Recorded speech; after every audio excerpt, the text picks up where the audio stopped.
216-578-1007 or 1-800-348-1007.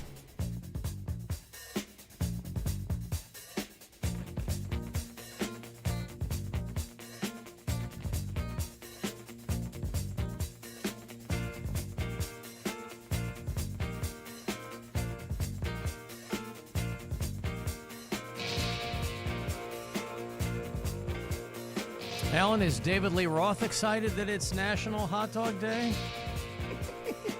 Yes, I am! Little Steve Miller Band, Swingtown, 100.7. Unbelievable. So what, the All-Star Game turned into a home run derby? Is that what it was? Or Yeah, it was a runoff or some a hits? hit-off or I don't know what the They've never done that, right? Never. And that was from a rules change Yep. before, so they wouldn't have done it. They were making a big deal of the fact that it had never been done before, but it's like, well, before the rules change, it wouldn't have been done. Right. Yeah. A big swing on. What, National League won? Yes. They got more hits? A 4-3 edge in homers there. So they tie at 6 apiece. And I wonder if that was they tied set it up towards the end, right? Weren't like American League had like no hits or something, and they got. I kind of peeked in every so often, but I did not watch a second of it. oh really? Nope. They had to break a tie after 9 innings with a home run derby style swing off, and Kyle Schwarber, who was of course the All-Star Game MVP slugger for the Phillies. And he homered on all 3 of his swings. So the National League gets the 4-3 edge in the homers there. And it was an exciting game. You know, the last few years, if you've watched any of the All-Star Game, there's a reason that people like the home run derby. Because a lot of times the All-Star Game itself can be a bit of a yawner. Mm-hmm. But they were there in Atlanta last night playing, you know, obviously a sold-out game. And a National League blew a 6-0 lead. AL team tied it up pretty late in there. I'm not one for sports conspiracies and stuff, but something that's never happened before happening in the All-Star Game and hitting off that was new rule just sort of smells kind of funny. Really? Yeah, I mean, come on, man. I mean, if they change the rule, they change the rule. No, I know. What's the payoff for doing this? It's never happened before. People now are talking about an All-Star Game that otherwise would have not been talked about in the least because no one cares. Yeah. I think these like Savannah Banana fun things are starting to kick the crap out of Major League Baseball. So they're trying to come up with ththings that they've never done before. A hit off. I see what you mean. You know what I mean? Like off, yeah. swing off, whatever. Crank off. It smells of like, I don't know. Yeah, but also, I mean, less conspiratorial as far as I'm concerned, but more, let's say that they are being, feeling some pressure from minor league baseball. That's a good thing. Yeah, sure. Ahoo! Salud. Hold on. Probably all that dust. Yeah. Ahoo! Salud. Oh, my goodness. All the dust in the air. Good night, nurse. Oh, what's going on over here? Katie, bar the door. I'm sneezing, Rob. That's 2 days in a row. Dust. Well, we were kicking up dust, and then we had a bunch of technical difficulties in this last break that we were racing to remedy before we came back live on the air. It looks like we're fixed. Oh, my goodness. People can see my new beard. Woof. Yeah. AC. Rob. This is Mark. Fantastic show yesterday. Rob's beard change, hilarious. But the killer was the Oklahoma accent masterpiece theater. I listened to it 3 times. The contrast between your 2 versions What was of it, that? your timing, all chef's kiss, comedic brilliance. How about that? Great work. Hate the show. We were making thanks, fun Mark. of that lady. Mark checking in to slob our knobs. The hell was that for? Do you remember? We were making fun of the woman. Oh, the guy that got killed by the water buffalo. Yes. Oh, yeah. We were doing the thing about his wife. I told him not to buy them water buffalo. Oh, yeah, right. Yeah, the guy in Oklahoma City, this farmer, guy in his early 40s, grown kid, got a new fiance. Had to get cute. Had just purchased 2 water buffaloes the day before at a livestock auction there at the fairgrounds in Oklahoma City, and they killed him the next day. Fatal lacerations by one, and then the other one got agitated, and they both went in on him. So by the time the cops got there, they put one down, and they did something with the other one. They sedated it or whatever it was. I told him not to mess with a water buffalo. Yeah, okay. Would have been so much easier if he'd just bought a regular buffalo, but he had to get all fancy with them water types. He liked things big, is what he told me. Like things big. And he could have easily gotten himself an alpaca. We could have been an alpaca farm. Well, like you said yesterday, could have been hogs, and hogs is easy. But he decided to go big. We Hogs ain't in is easy. Texas. Yeah, hogs is easy.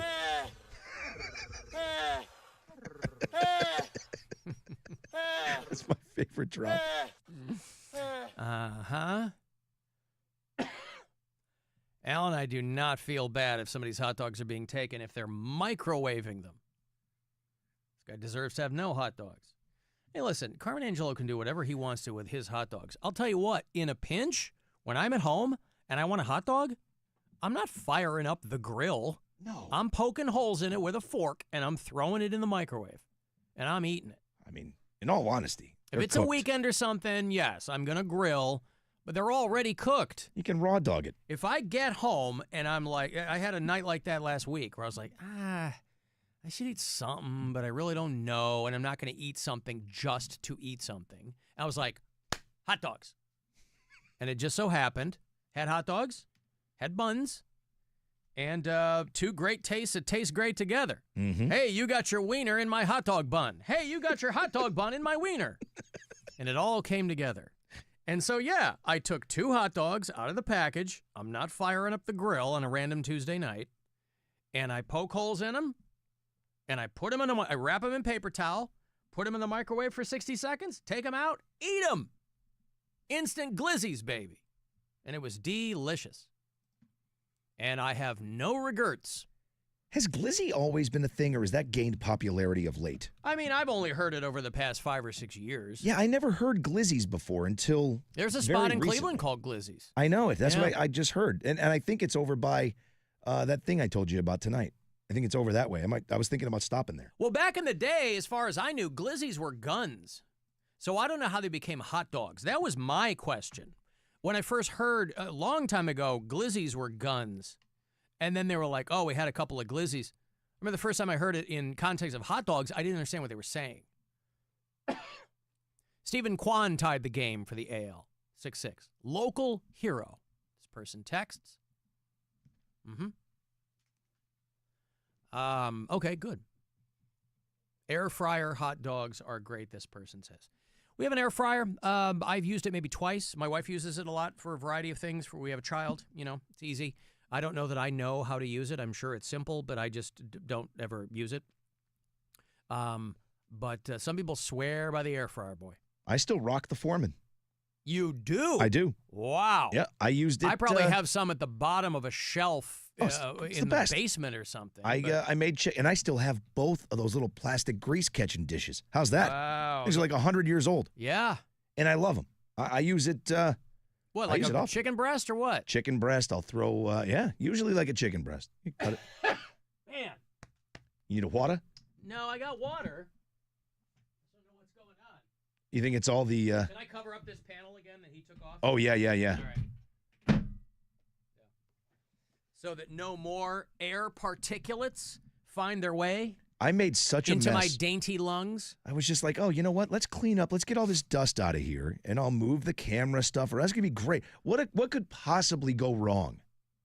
Well, I showed What you get for trying to clean up. Yeah. No good deed goes unpunished. Alan, what are you poking your wieners for? I've never heard of that. Somebody told me to do that. Yeah, so they don't explode in the microwave. You kind of aerate them. Now, whether or not that makes a difference, I don't know. Somebody recommended a long time ago to me to do that, so that's what I do. It's like a potato. You got to pop holes in them. Yeah. Dustin in Georgia. I will boil a hot dog before I will microwave one. Listen, that's how when I grew up and we were having hot dogs, you boil them. But that takes time. I want to have one right now. I could be done with my nuked hot dogs. I could be done eating them by the time a pot of boiling water gets going. And why does anybody get so upset about the way you do it? Who cares? Well, it's how you do it. I know, but people are specifically, food is a very personal thing to people. Glizzies were Glocks, somebody says. There you go, glizzies were Glocks. Somewhere along the line, they became hot dogs. And I would love for it to be an anecdote where a guy some gun runner, he's selling a bag of Glocks to somebody, and he reaches in, and some trickster, some lil stinker, stole all his guns and replaced them with hot dogs. And he goes, I got a hockey bag full of glizzies, and they open it up, and it's all loose wieners. Or you go in go into rob a bank, you go into the wrong pocket, you're like, freeze! And you're like, a handful of hot dog. Damn it! Yeah. Everybody get down. I thought this was my glizzy. Bag of hot dogs here, and I'm not afraid to use them. So, yeah.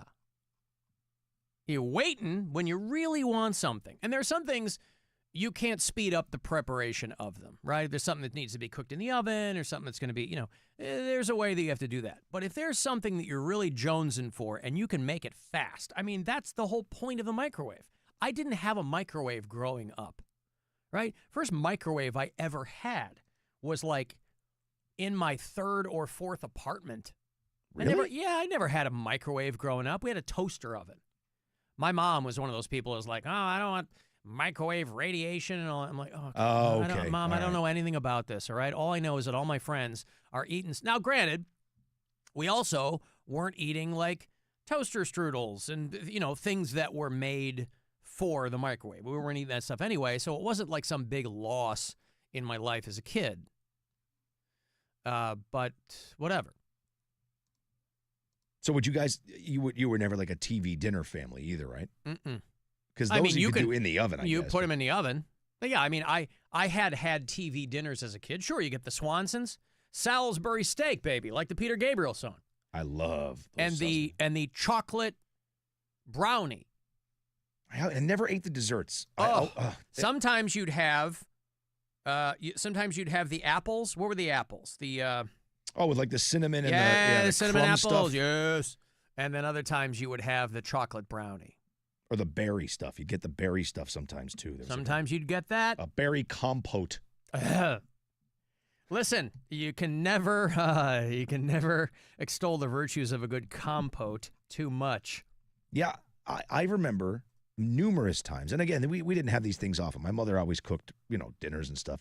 But when we would have them, they would always be heated to the point where, like, the Salisbury steak was 714,000 degrees. Yes. And somehow the goddamn potatoes were still cold. And the brownie was like a briquette. It was so torched. And somehow the potato in the middle was still cold. And I'm like, how is that possible? But I was still, you just mix it around enough that you're like, it's lukewarm is fine. Yeah.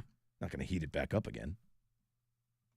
Alan, do you think they had George Foreman grill commercials in the 1920s? I don't know. But he wasn't a boxer then. Hold on. Ladies, dinner time has never been so easy. Now with the Jack Dempsey grill. Who was a boxer in the 20s? With the Jack Dempsey grill. You throw a piece of chicken on there, it can be done in no time flat. You can spatchcock your bird. Liver and onions in half the time. On the Jack Dempsey grill. Dinner in no time, ladies. You'll beat up that chicken like Dempsey took on Harry Wills. Just think of all the cleaning around the house you can do with the extra time from cooking. No more cooking, more cleaning for you. Well, I guess that's what it would have sounded like. The Jack Dempsey. Jack Dempsey grill. Wasn't he a boxer in the 20s? Put him up, see? Yeah, I mean, George Foreman wasn't in the 20s. Put up your dukes. I just love that the guy named all his kids George. Yeah, and the daughters are Georgette. Which, let's be real, all right? People go, ha, ha, ha, and I do too. But that sucks, all right? That full-on sucks when you give all your kids the same name. You're like, bro. Didn't they all have number names? It's not their fault they had 9 kids or whatever. Huh? I thought they had number names. Wasn't it like 2 and 3 and 4? Well, that's what I mean, because they're all named George. Right, but that's what he called them, I think, was by number. Yeah. Yeah, George, and they all come running. He was Elon Musk and the dumb names before Elon Musk. Well, at least they were real names. Yeah. X1EA. So, yeah. Listen, it's time-consuming. This is you after spatchcocking in the oven. You don't spatchcock. You spatchcock prior to cooking. Oh. Yeah. Oh, I see. Mm-hmm. Uh-huh. Alan, I microwaved 2 this afternoon for myself. I didn't poke holes in them, but I wrapped them in salami and hot pepper jack cheese. Jesus. Boy, I never thought of wrapping meat with more meat. Hot Well, dogs wrapped in salami. Is scallop wrapped in bacon? Don't do that. No? No. Or I've seen Not a turkey scallop with bacon. guy. Scallops to me are flavorless. Oh, I love They taste like zero. You've not had them done. Oh, you hate butter. That's what everybody says. You but hate butter. Well, yeah, if that's how you do them up. No, but I've had scallops with nothing on them. Like just a raw dog, a scallop. And I'm like, it's not for me. Yeah, no, because there's nothing. Fine, more for everybody else who loves them. Yeah, I mean, it has a distinct flavor for sure, but it's not. I understand what you're saying. It's like eating a piece of whitefish, like a cod or something. But if it's prepared the right way, they're incredible. Yeah. But again, I mean, you're supposed to. The classic way of doing it is pan searing it and then basting them with butter. But if you don't like butter, it's a throwaway for you. Yeah, I don't care for it. Alan, what about that old Warm My Wiener song? You could play that while you're cooking your hot dogs. Remember Warm My Wiener? Bo Carter. This is about him and the first Jack Dempsey grill. I got something to tell you, baby. Don't get mad this time. If you want my wiener, you give me ease all up in my mind. Baby, please want my wiener. Oh, want my wiener. He was singing about his dachshund ladies. Get your mind out of the gutter. He's a pet lover. Wiener, 'cause he really don't feel right cold. I mean, this guy foresaw the advent of the microwave when he was asking to warm his wiener. Same guy who did the cat song? Yes. I ain't no blind man. No, that's a different guy. If you want my wiener one time, you'd want to warm him again. Baby, please warm my wiener. Please. Boy, he's imploring this young woman. Please warm my wiener. Just warm it. How many times have I asked you in the past and I've been rebuffed with extreme prejudice? Alan, those kid cuisine dinners were fire back in the day. Yeah, that was after my time. I think if you're a 90s kid, you were having kid cuisine dinners. Wasn't there like a penguin on the box or something like that? We had they were the Swansons we had, right? Swanson or Hungry Man? Weren't those the ones that were pretty big in the 80s? Yeah, maybe so. How do you feed a hungry man? 80s. Something. TV. And we were also never allowed to do what they showed in the TV dinner commercials. Like they had those TV trays where you could sit in front of the TV. Never. Not one time in my life. We never had those. We had to sit around the table. I never ate dinner outside of the table. I'm such a sucker for peer pressure from the audience. And so when somebody says something about David Lee Roth, of course, I'll play a David Lee Roth clip. However, Brian has clearly been taking his cues from the frequency with which I'm playing a little bit of DLR too, because he's been calling a lot. You'll know the song, obviously, but even if you know the song, what he does with it always blows people's minds. My love is rotten to the core. I bet you the end. This is him doing Ain't Talking About Love, Rob. From Van Halen, off of Van Halen 1. Sure, right? that's what that is? This is whatever. Well, I assume. He has his way with it. He throws it down, flips it, and reverses it. My love is rotten to the core. I bet you the end. Ain't talking about love. My love is rotten to the core. I bet you the edge. I stood looked down. I lost a lot of front there, baby. I got no time to mess around. Wow. Wow. He dropped an F-bomb in there, too. Tossed a curse in there. Sure did. Wow. It got away from him. He was so excited. Woo. Brian. But again, I don't know that he's really doing the song justice. I didn't hate it. Talking about love. My love is rotten to the core. I bet you the edge. I stood looked down. I lost a lot of front there, baby. I got no time to mess around. So if you want it, got to bleed, boy, baby. Yeah, got to bleed, baby. Ain't talking about love. Got to bleed, baby. Got to bleed, baby. Ain't talking about love. My love is rotten to the core. I bet you the edge. I stood looked down. I lost a lot of front there, baby. I got no time to mess around. Yeah, man. Oh, hey. Wow. Pretty good, though. Yeah. I don't hate it. He ain't going to beat that new Deftones, though, boy. They are getting ready to drop a new album. It's called Private Music. You might have seen the cover online. It's bright green, got a white snake on it. Maybe an homage to David Coverdale. Who knows? It's going to be out August 22nd. We will get the Deftones tour here in Cleveland before that. No, sorry, right after that. I'm getting my day. There's so many killer shows that week specifically, right? Deftones on the 10th, Clapton's the next night, Garbage is the night after that. Deftones and Idols, another great band if you're not hip to them. September 10th is the show at the Rocket Arena. It's a Wednesday night. RocketArena.com for the info, the tickets for caller 10. You get this pair for the Deftones. I'll see you there. Good luck. 216-578-1007 or 800-348-1007. It's the Alan Cox Show. Everywhere on our free iHeartRadio app or whatever smart device you have. Just tell me to play the Alan Cox Show on iHeartRadio. Our iHeartRadio Music Festival, presented by Capital One, is coming back to Las Vegas. T-Mobile Arena, September 19th and 20th. Streaming live only on Hulu. And you can be there for a weekend full of superstar performances. Playing live. The Offspring.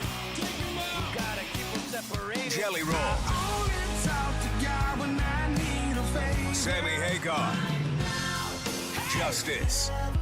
John Fogerty. And just added Diplo. 15 artists, 2 nights, 1 stage.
WMMS.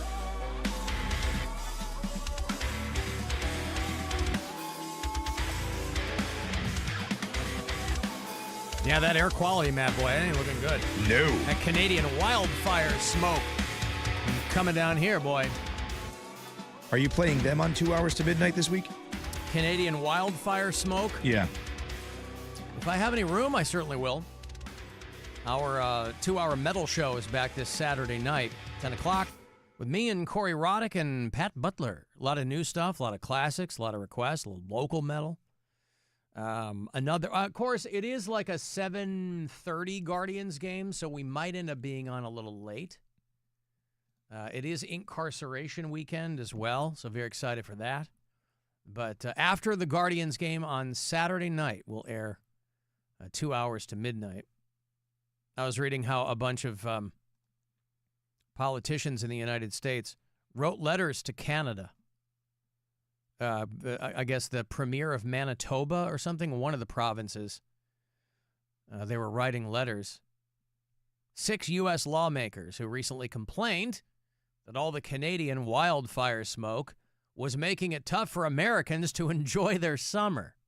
Yeah. Wow. Dear Canada, if you could keep it's pretty much the same theory as when you used to be able to smoke on a plane. And they would just pull the little curtain, and they would go, there's the smoking section back over there. None of that's going to creep back here to you. There are American firefighters, by the way, up there helping with the Canadian wildfires. And so the retort from the premier of Manitoba up there to these American lawmakers was, hey, anytime you guys want to come up here and help, you let us know. This is what turns people off politics, among other things. Yeah. Some Republicans from Wisconsin. I didn't have to tell you Republicans, but of course that's who they are. From Wisconsin, Minnesota, those northern states. Hey, yo, Canada. Oh, we're trying to have fun down here, and guess what? I'm getting smoke in my eyes. Yay! Oh! But yeah, down here in Northeast Ohio, if you look at your air... I'm checking my weather app day to day, see what's going on. You go to that air quality map, you're like, holy cow. And obviously that's of great importance for people that have, lung issues or immunocompromised, things like that. Of course, today it's all about the rain and the flooding. Mary Santora and I were texting last night for a bit. I was like, are you still alive there? I assume most people have probably seen the video of the people stuck in the subway because the platform is flooding in New York. Like they couldn't move the subway trains because it was flooding like down the steps and it was like coming up the windows, And I think it probably looked a lot more, I guess it's inherently dramatic when something like that happens, but it's not like they were stuck there for hours, The people who were posting these videos were like, yeah, and you could hear the conductor over the loudspeaker, hey, I can't go anywhere. We're going to sit here for a while. And I think one person said they ended up starting to move just a few minutes after that. But it was some wild video. And not unprecedented, by the way. I don't know if it's happening more frequently. I bet that it is. But over the past few years, it seems like you've seen a lot more video of the New York subway being flooded. And so I was just checking in our girl Mary, because obviously she lives there. And how's she doing? She's doing great. I haven't talked to her in a couple days. Yeah, it just takes a lot longer to get anywhere. People in New York can barely drive as it is. And so when you throw in extreme weather like that, it just makes it a much bigger deal. And so obviously here in Northeast Ohio, we haven't had any substantial rain in a while, so they're worried about like flash flooding and things like that. Heavy thunderstorms coming through that could cause problems for people who live near any waterways. Let's say that you have built your house on the banks of a local tributary, Rob. And once it breaches its banks, who knows what could happen after that. So flash flooding is always a concern around here. And that's what they want people to keep an eye out for. You probably don't have to look for flash flooding. You go, why are my knees wet all of a sudden? But what they talk about now used to be people who didn't live near a river or in the sticks were always like, we'll be fine. Well, now when they put out, they talk about things flooding, they're talking about people who live in the city. Right. Because there's only so many places for water to go, over a quick period of time. Although when I was kind of doing a lap earlier, it just seems like it was spitting. Was it really coming down before the show? Oh, yeah. Oh, it was? Okay. Yeah, my drive in, it was pouring. Oh, it was. All right. Well, maybe I threaded the needle there because when I was out there kind of just doing a lap earlier, it was just kind of spitting. Spitting. It was spitting all over me. The heavy rain. But, and, people give me a hard time because I talk about how I think that umbrellas are useful. If it's pouring, I'm probably going to have an umbrella. People give you a hard time for that? Oh, sure. For having an umbrella? Well, because there's a whole litany of things that our audience considers to be effeminate or not masculine, right? There are a lot of guys in this audience and outside this audience who have an extraordinarily juvenile definition of what constitutes being masculine. And so for some people, apparently they are terrified at the prospect of being seen with a useful implement like an umbrella. Whereas to me, it's as simple as, hey, I don't want to walk into any establishment looking like a drowned rat. But to some people, that's the height of something. It's terrible. A guy called me Umbrella Boy. Really? Yes. Okay. I thought he left a message. I was looking for it. Somebody left a message. Yeah, right. Gay Umbrella Boy is what he called Umbrella Boy Part 2. Oh, Alan Cox, the gay umbrella. Wait, where's Umbrella Boy Part 1? I don't want to leave people on a cliffhanger. Well, at least we know who it is. Yeah, we do know who it is. Umbrella Boy Part 2. Oh, Alan Cox, the gay umbrella boy. He don't go to the beach. Oh, Alan Cox, the gay umbrella boy. He don't want poo-poo on his feet. Oh, he is so gay. Yeah, he is so gay. Umbrella boy. Oh, oh, oh, oh, oh, the gay dumb Alan Cox umbrella boy. Poo-poo-pee-pee. Wow. The gay, dumb Alan Cox. You homosexual! Because it shows you a little timer on the talkback thing there on the app. And so, some people, when they see they're down to the last couple of seconds, they just go poo-poo pee-pee. And that's not unfunny either. No. But according to him, again, I'm a gay umbrella boy. I have small umbrellas in all four doors of my car.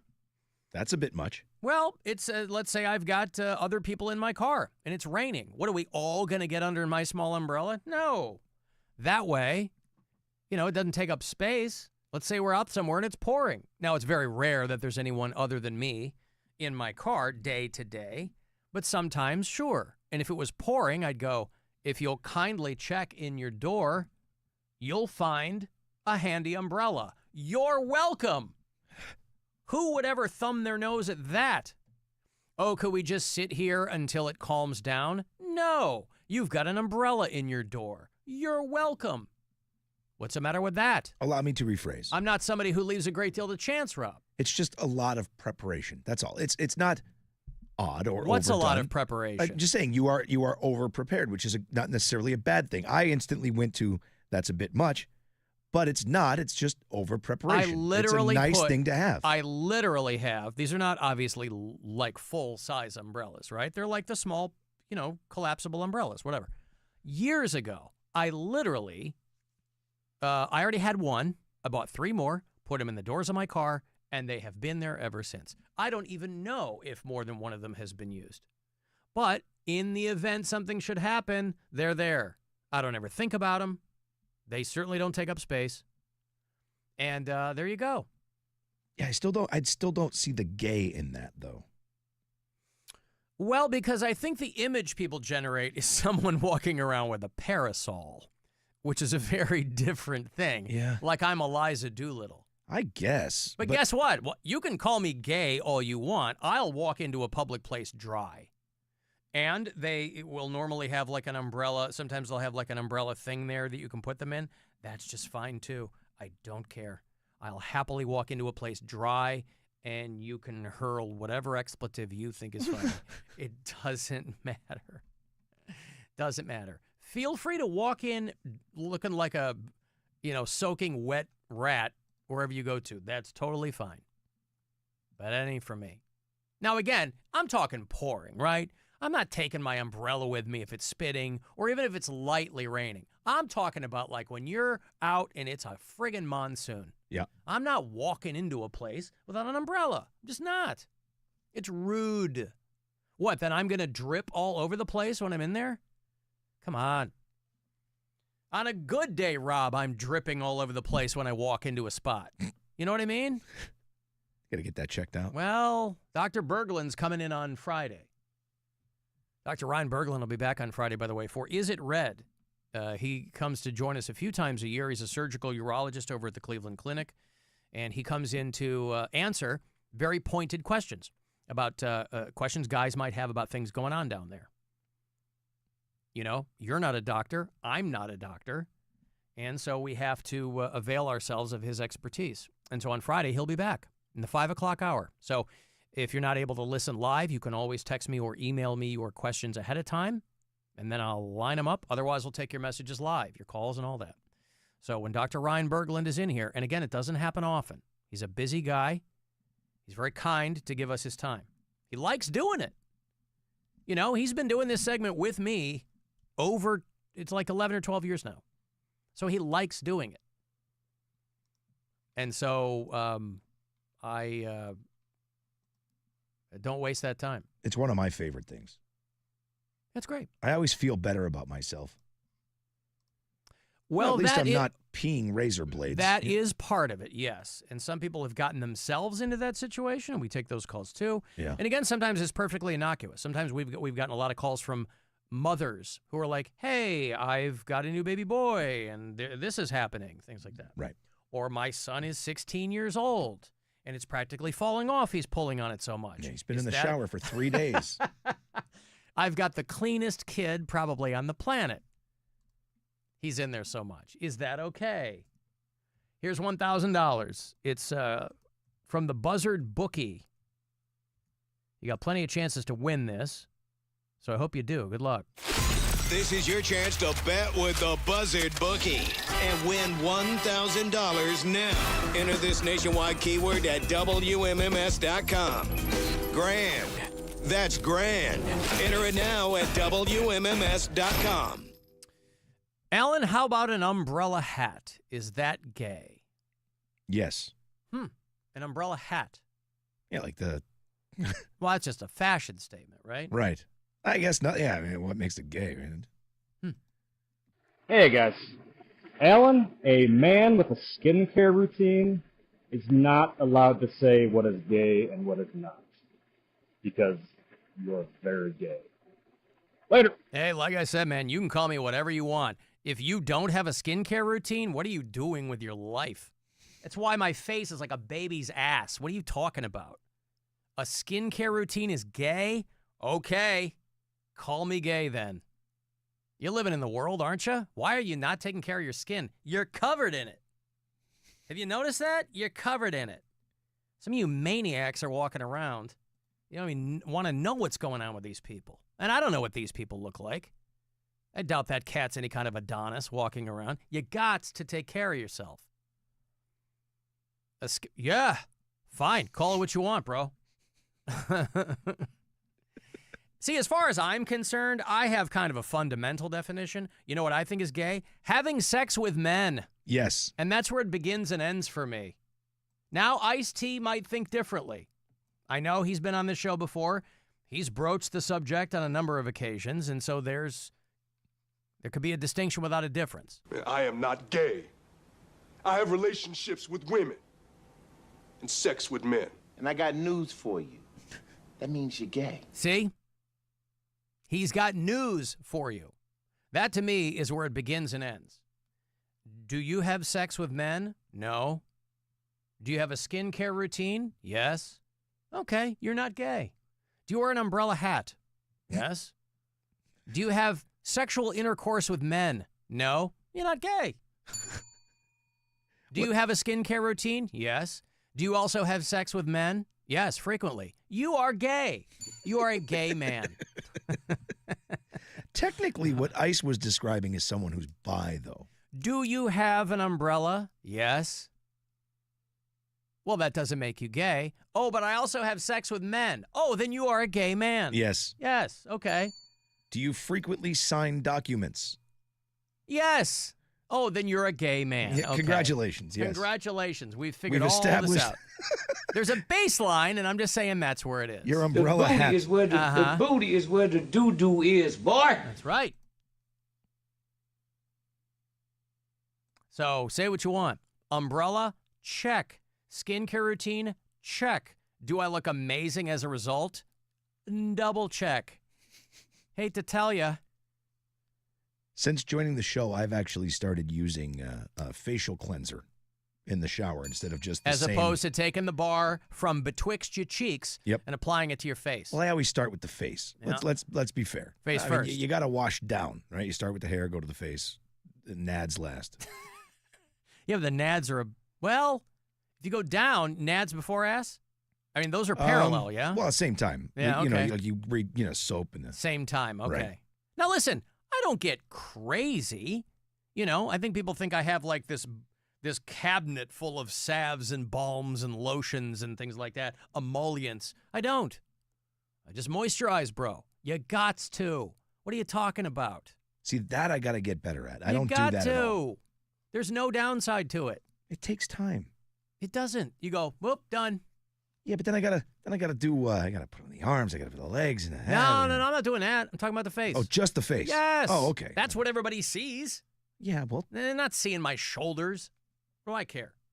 I don't know. You said you're covered in skin, so take care of it. I thought you Well, meant okay, that is true. Yeah, no, I'm not slathering myself like a lady waiting for her gentleman caller. It's probably something my mom does, now that I mention. Uh-oh.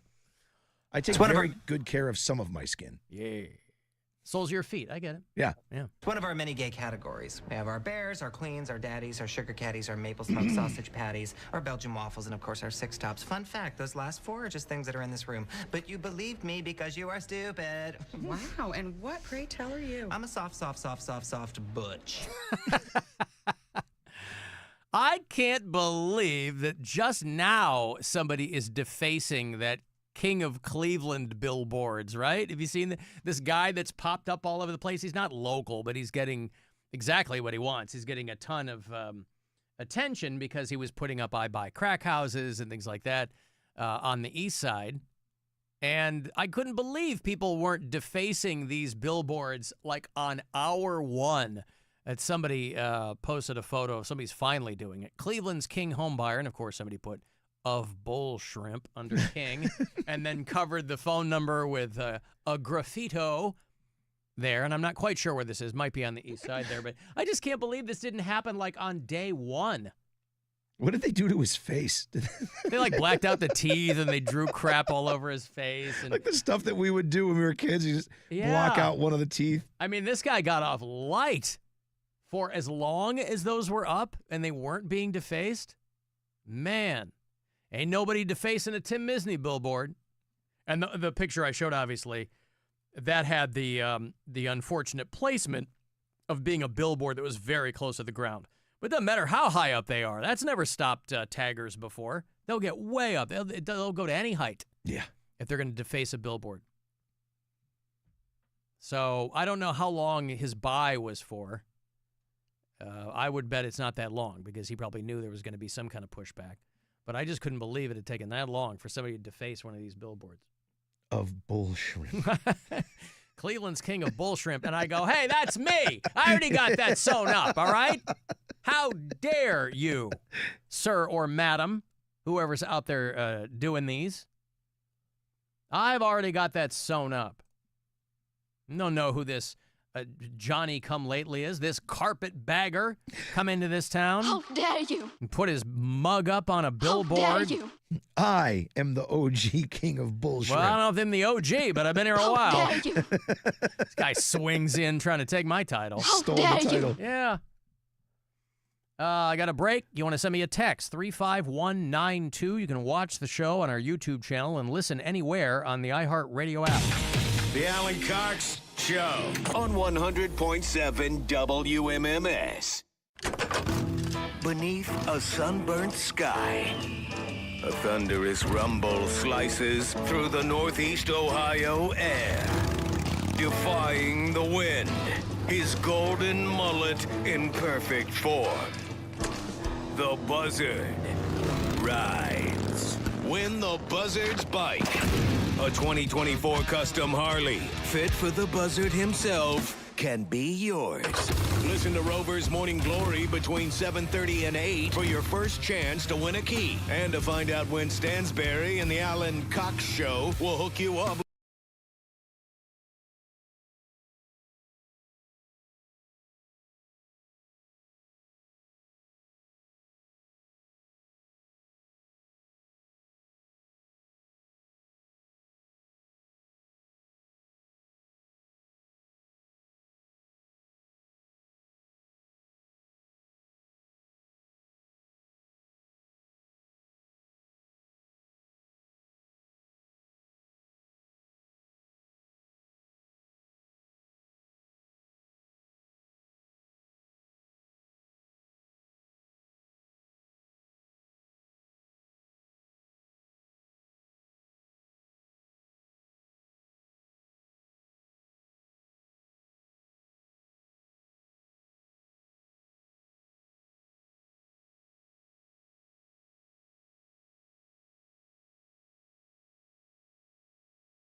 from the Avon Lake Chrysler Dodge Jeep Ram Studios.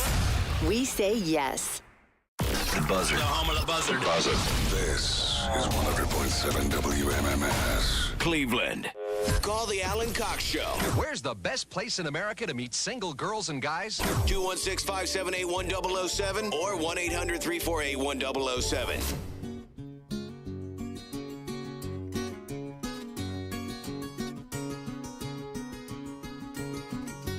I heard your commercial for the 69-cent Big Gulp at Speedway. Nice. They know what they're doing. Nice.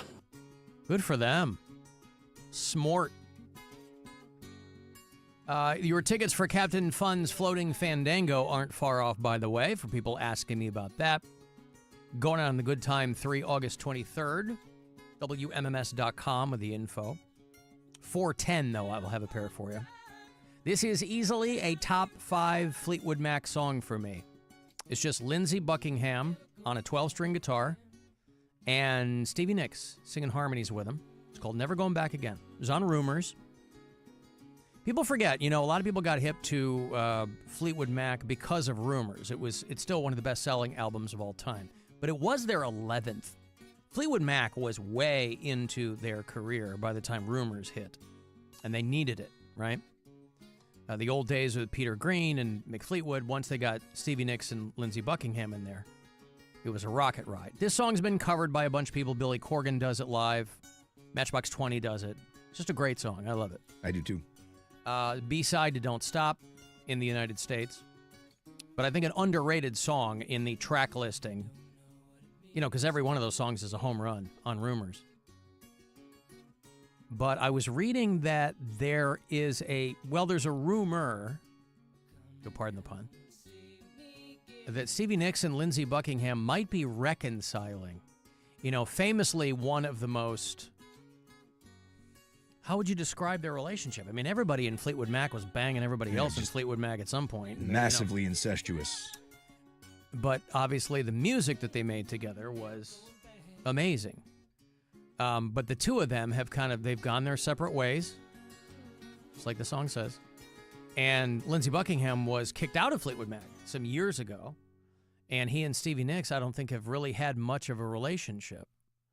But somebody, and I love when people get granular with this stuff, because somebody was paying attention to this. I don't know how you would randomly come across it, but somebody pointed out that Stevie Nicks and Lindsey Buckingham very recently had started following each other on social media. See, in the 21st century, that's what passes for reconciliation. Oh, we're following each other now. They want to, it's just as conceivable that they could text each other and go, "What are you doing?" Mm-hmm. But they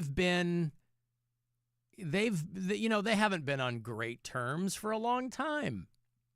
Never Going Back Again was the first song that Lindsey Buckingham wrote in the wake of his explosive breakup with Stevie Nicks.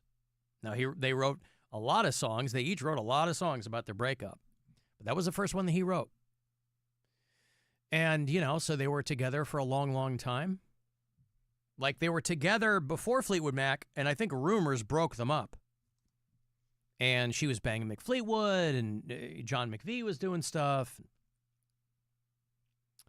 But maybe this means bigger things. See, Fleetwood Mac is a band I'm glad I got to see when they were still all together. Never saw them. Now, I did see them on whatever that reunion tour was in the mid-'90s when they put out The Dance. Yep. That was a reunion tour. That's when I saw them. So I didn't see them in 1978 or something. But I got to see them when they were all still together. Yeah, but that tour was awesome. That awesome. live album's incredible. I bought tickets for my ex-wife for Mother's Day one year. And we saw them in Michigan. The best live version of Tusk. Yeah. That's just a great album. Tusk is an underrated album. I agree. Rumors is universally considered to be great. Tusk is notable because there was no way to go but down from Rumors, right? When you sell 30 million copies of a record or whatever, and then you go, well, now we can do whatever we want to do. Lindsey Buckingham was always the most experimental guy in the group. And so Tusk was them kind of stretching their legs and the audience going, Well, we kind of wanted more rumors. Well, the reunion, if there is one, is a little bit. It's too little, too late. I mean, you can't. You think do so? It without Christy. Oh, because Christine McVie's dead. Right. So Yeah. I mean, it's not going to ever be Fleetwood Mac again. No, but I would take it. Yeah, I guess. I would take it. I don't know, man. I think the whole kicking him out of his own, because I mean that band did not see success until him, and it's his band, so to kick him out of it was just so crappy. I don't know. That always kind of pissed me they've off. all made their money. Well, but it was also their contention was that he was kind of holding them hostage. He's like, I don't want to tour. I want to record when I want to. You know, when they came out with Tango in the Night, that was supposed to be a Lindsey Buckingham solo record. And Fleetwood Mac was like, well, we want to do something, but we just don't have a lot of songs. And he goes, well, I got a bunch of songs. That's why Tango in the Night sounded so kind of produced and poppy at the time. It was a massive hit for them, that whole record. But it was going to be a Lindsey Buckingham solo album. Because his solo stuff was way different than like kind of the hippy-dippy stuff Fleetwood Mac had been doing. Well, he wrote most of Rumors, didn't he? I think he did. I mean, it was recently as last fall, Stevie Nicks was talking to Rolling Stone, and she said that she dealt with him for as long as she could, and she had given him more than 300 million chances. Now, that has to be an exaggeration. Or a dollar amount. Oh. Maybe she's speaking in code. Oh. So every so often, somebody will bubble up, you know. They'll always ask Mick Fleetwood or... Is John McVie's dead, too? Or is he still alive? He's alive. Christine McVie Christy is is dead, yeah. Yeah. Yeah, because there was that weird time in the 90s where they had, like, Billy Bragg was in the band, you know, the first time that Stevie and Lindsey Buckingham left. Yeah, okay, so John McVie is 79 years old. Yeah, I don't know, man. I just feel like without her, it's never going to be Fleetwood Mac, right? And then them trying to tour without him, it's not Fleetwood Mac.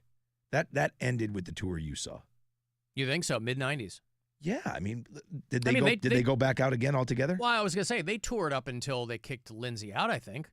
Wasn't Stevie in the band then? But I thought they hadn't done like a full-blown tour in years and years. I thought. Well, I know they did kind of collectively say, we're not going out after Christine McVie died. Because she died in 2022, and they were all kind of like, there's no way we're going on the road as Fleetwood Mac. Well, like what you said. That's what Stevie Nicks basically said. There's no way we can do this without Christine McVie. Maybe they'll go out, just the two of them, Buckingham Nicks. I mean, that's who they were before. You know, when somebody passed, I mean, they needed a hit, and Fleetwood Mac needed a hit, and it was just kismet that somebody had recommended them. Somebody on their record label or somebody was like, you should really talk to this Stevie Nicks and Lindsey Buckingham guy. What was the but first? They come as a pair because they're a couple. What was the first Lindsey record? The solo record? No, the first Fleetwood Mac record with Lindsey on it. I thought it was... Is it Rumors? No, it was the one before that, I think. Okay. I couldn't remember. I mean, Rumors will always, whenever anybody talks about the perfect record, I mean, there's not a stiff on it. You can listen to that thing front to back any day, be perfectly happy with it. It was the self-titled one right before Rumors. Okay. The one with, they call it the White Album because it's just Mick Fleetwood and John McVie on the front. It's just called Fleetwood Mac. So 1975, that was the first one with Stevie and Lindsey Buckingham on there. And then they did Rumors in Tusk. Mirage was even an underrated record. Mirage came out in 82, and that was the one with Gypsy and Love in Store and all those. And that sounded very different than the stuff had become before it, and that's when you were like, oh, Lindsey Buckingham is really molding this band into his thing. But for the time, for the 80s, it sounded very, very much of the time. Yeah. I mean, I still, to this day, will listen to Rumors at least once or twice a month. Once or twice a month? Oh, yeah. Wow. We just put it on. We have all these playlists and stuff, but then a song from that'll pop up and it'll make me want to listen to it, so I'll just throw it on. Mm-hmm. It's fantastic.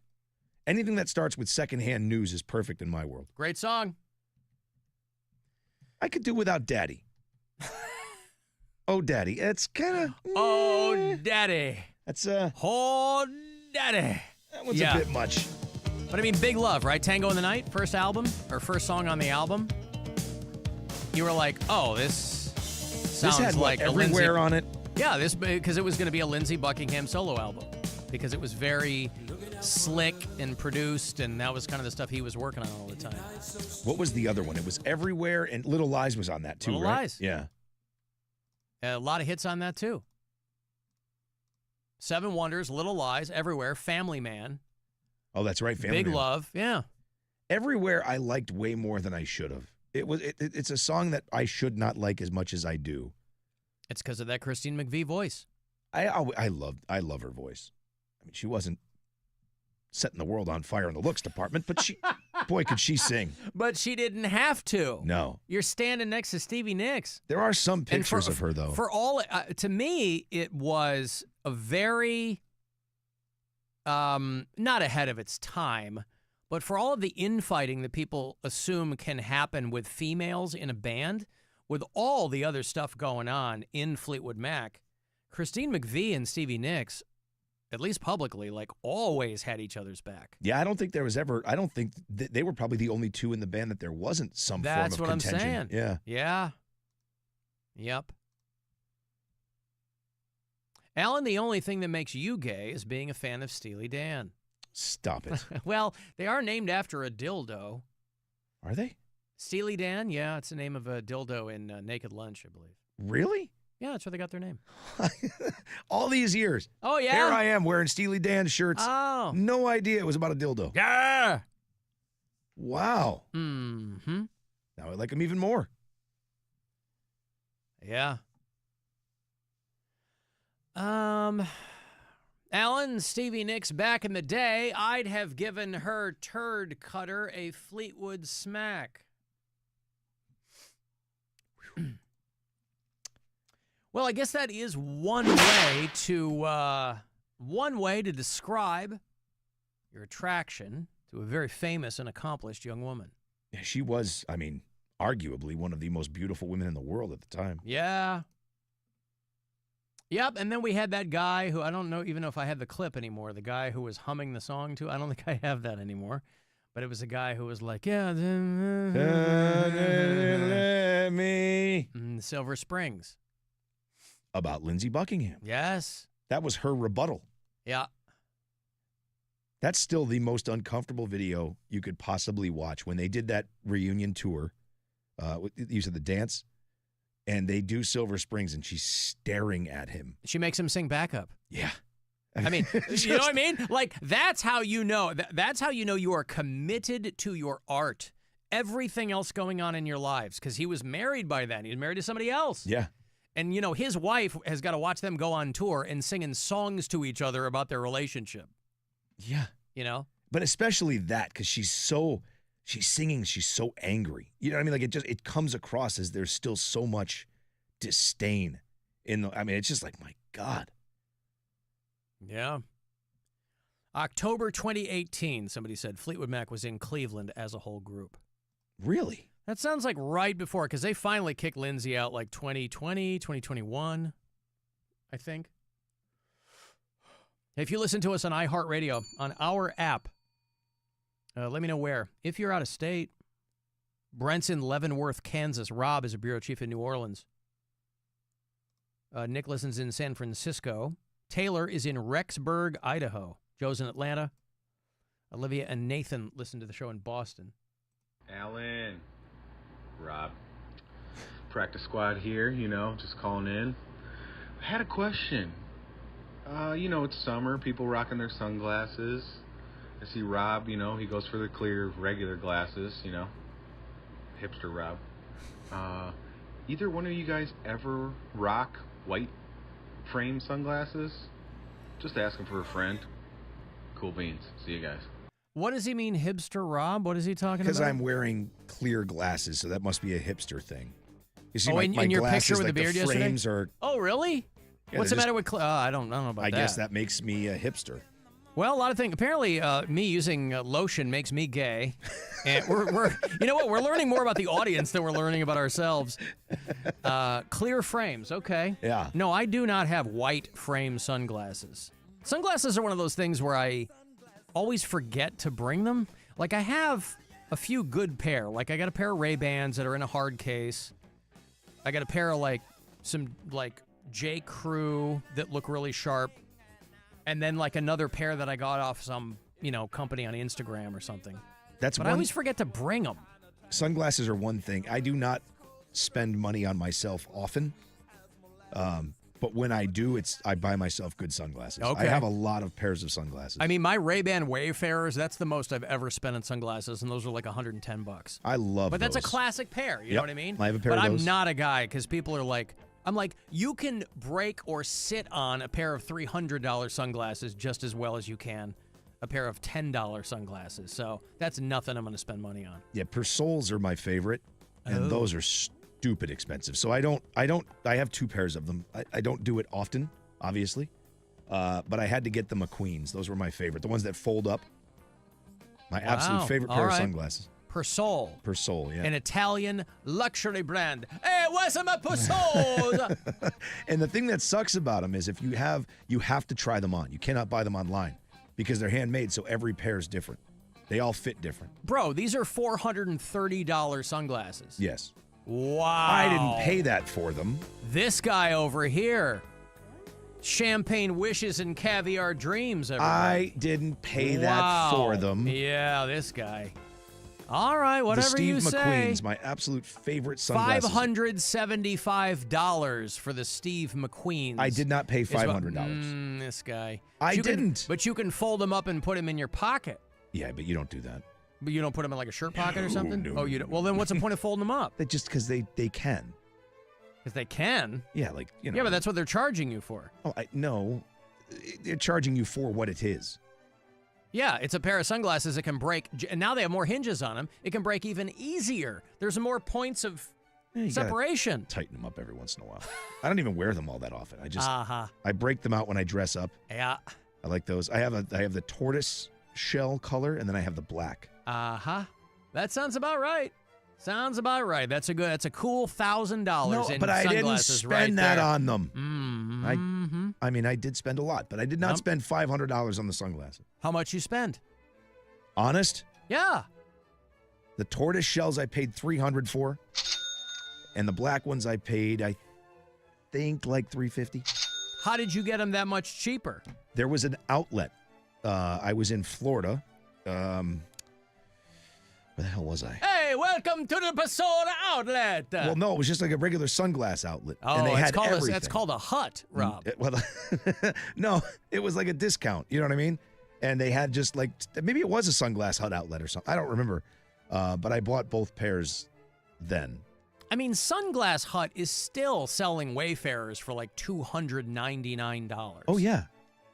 I mean, depending on what they are. You can get like, without the polarized lenses, and you can get those for like $110. Yeah, that's probably what I have. But if you get the polarized lenses, I ain't spending no $300 on sunglasses.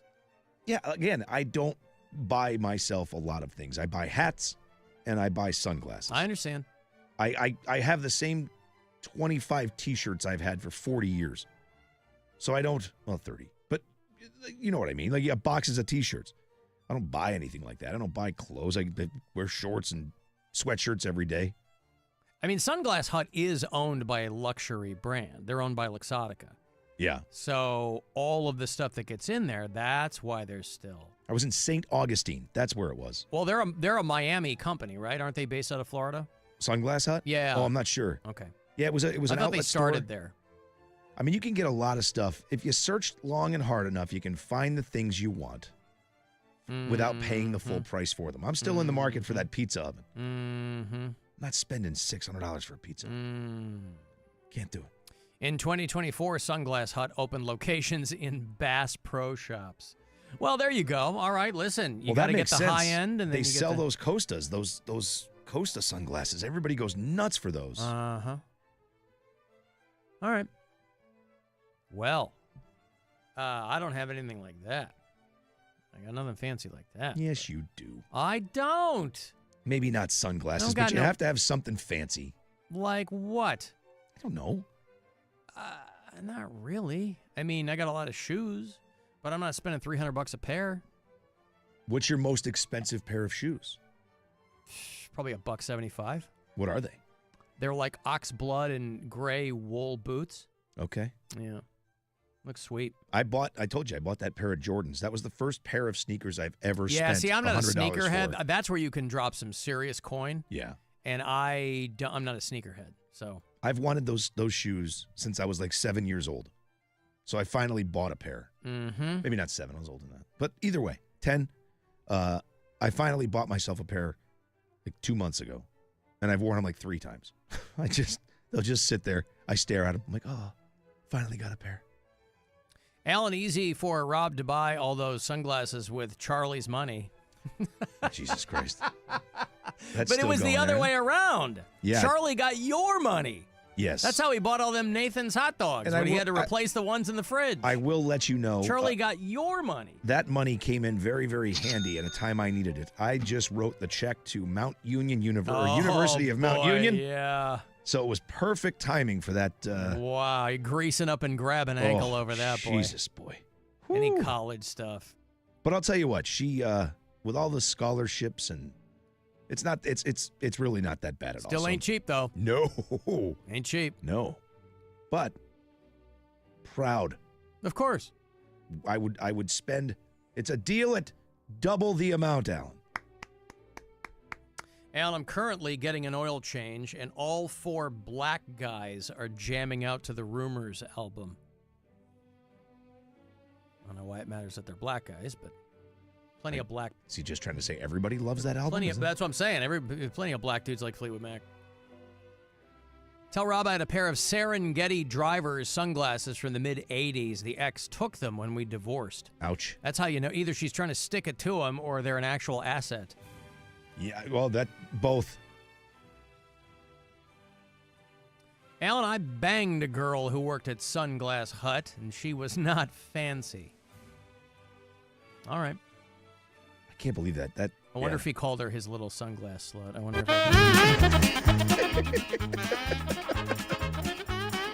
Baby, I gotta break up with you. I think our relationship is too polarizing. I need to get out of here. It's I wish you would stop throwing shade at me all the time. Oh, my God.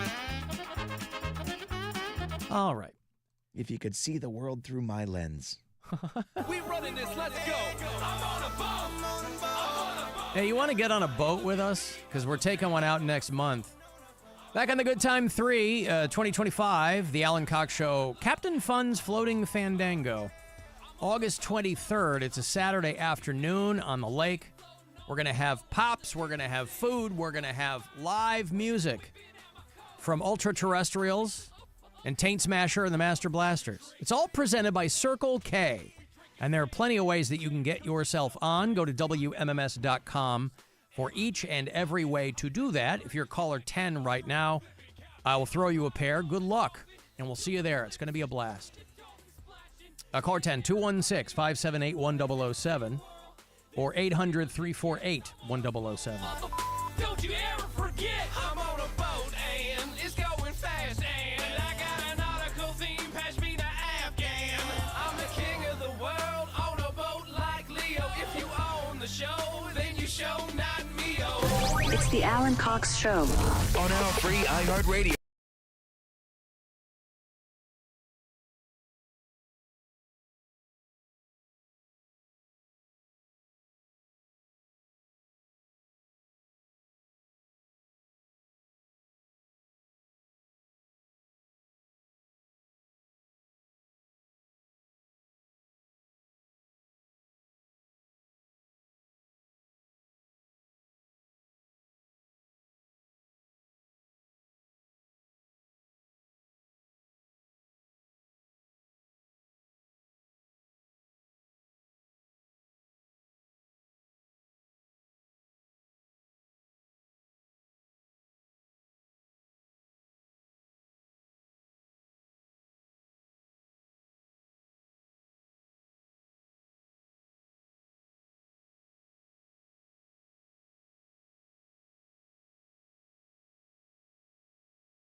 Show.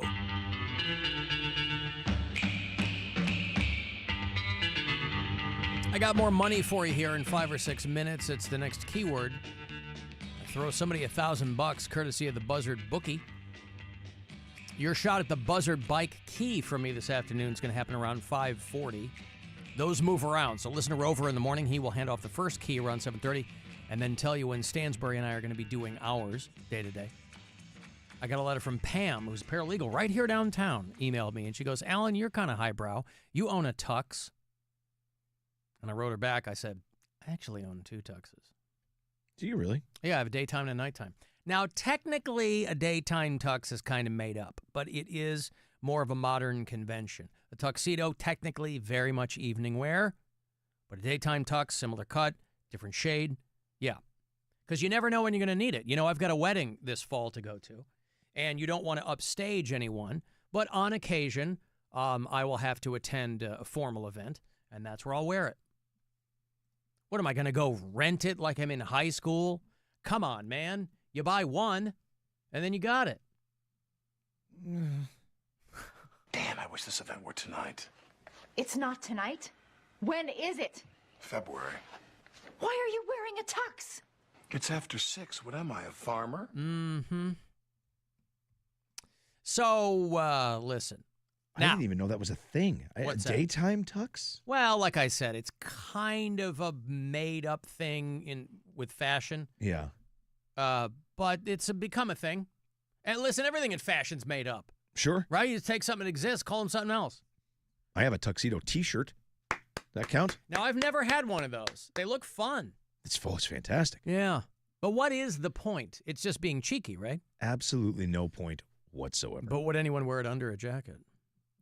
Boy, I'll tell you what, that would be something I would expect to see in somebody who just didn't play by anybody's rules.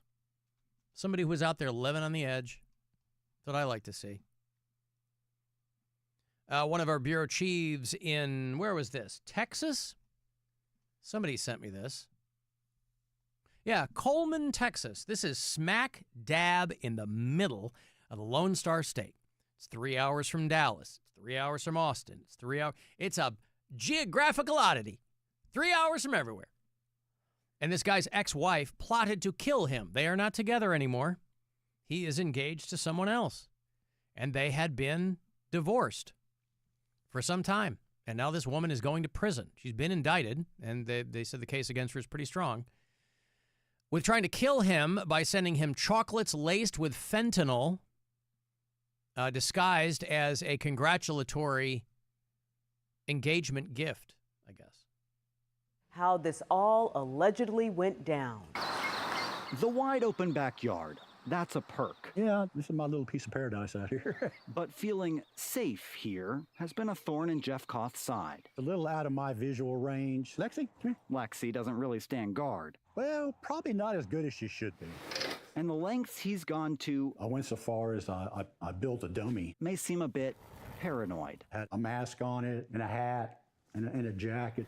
But it's only paranoia if no one's after you. And Koth says his ex-wife, Pamela Stanley, was. I was hoping she would move on to find happiness, and I was hoping she'd hope the same for me, but it just didn't work out that way.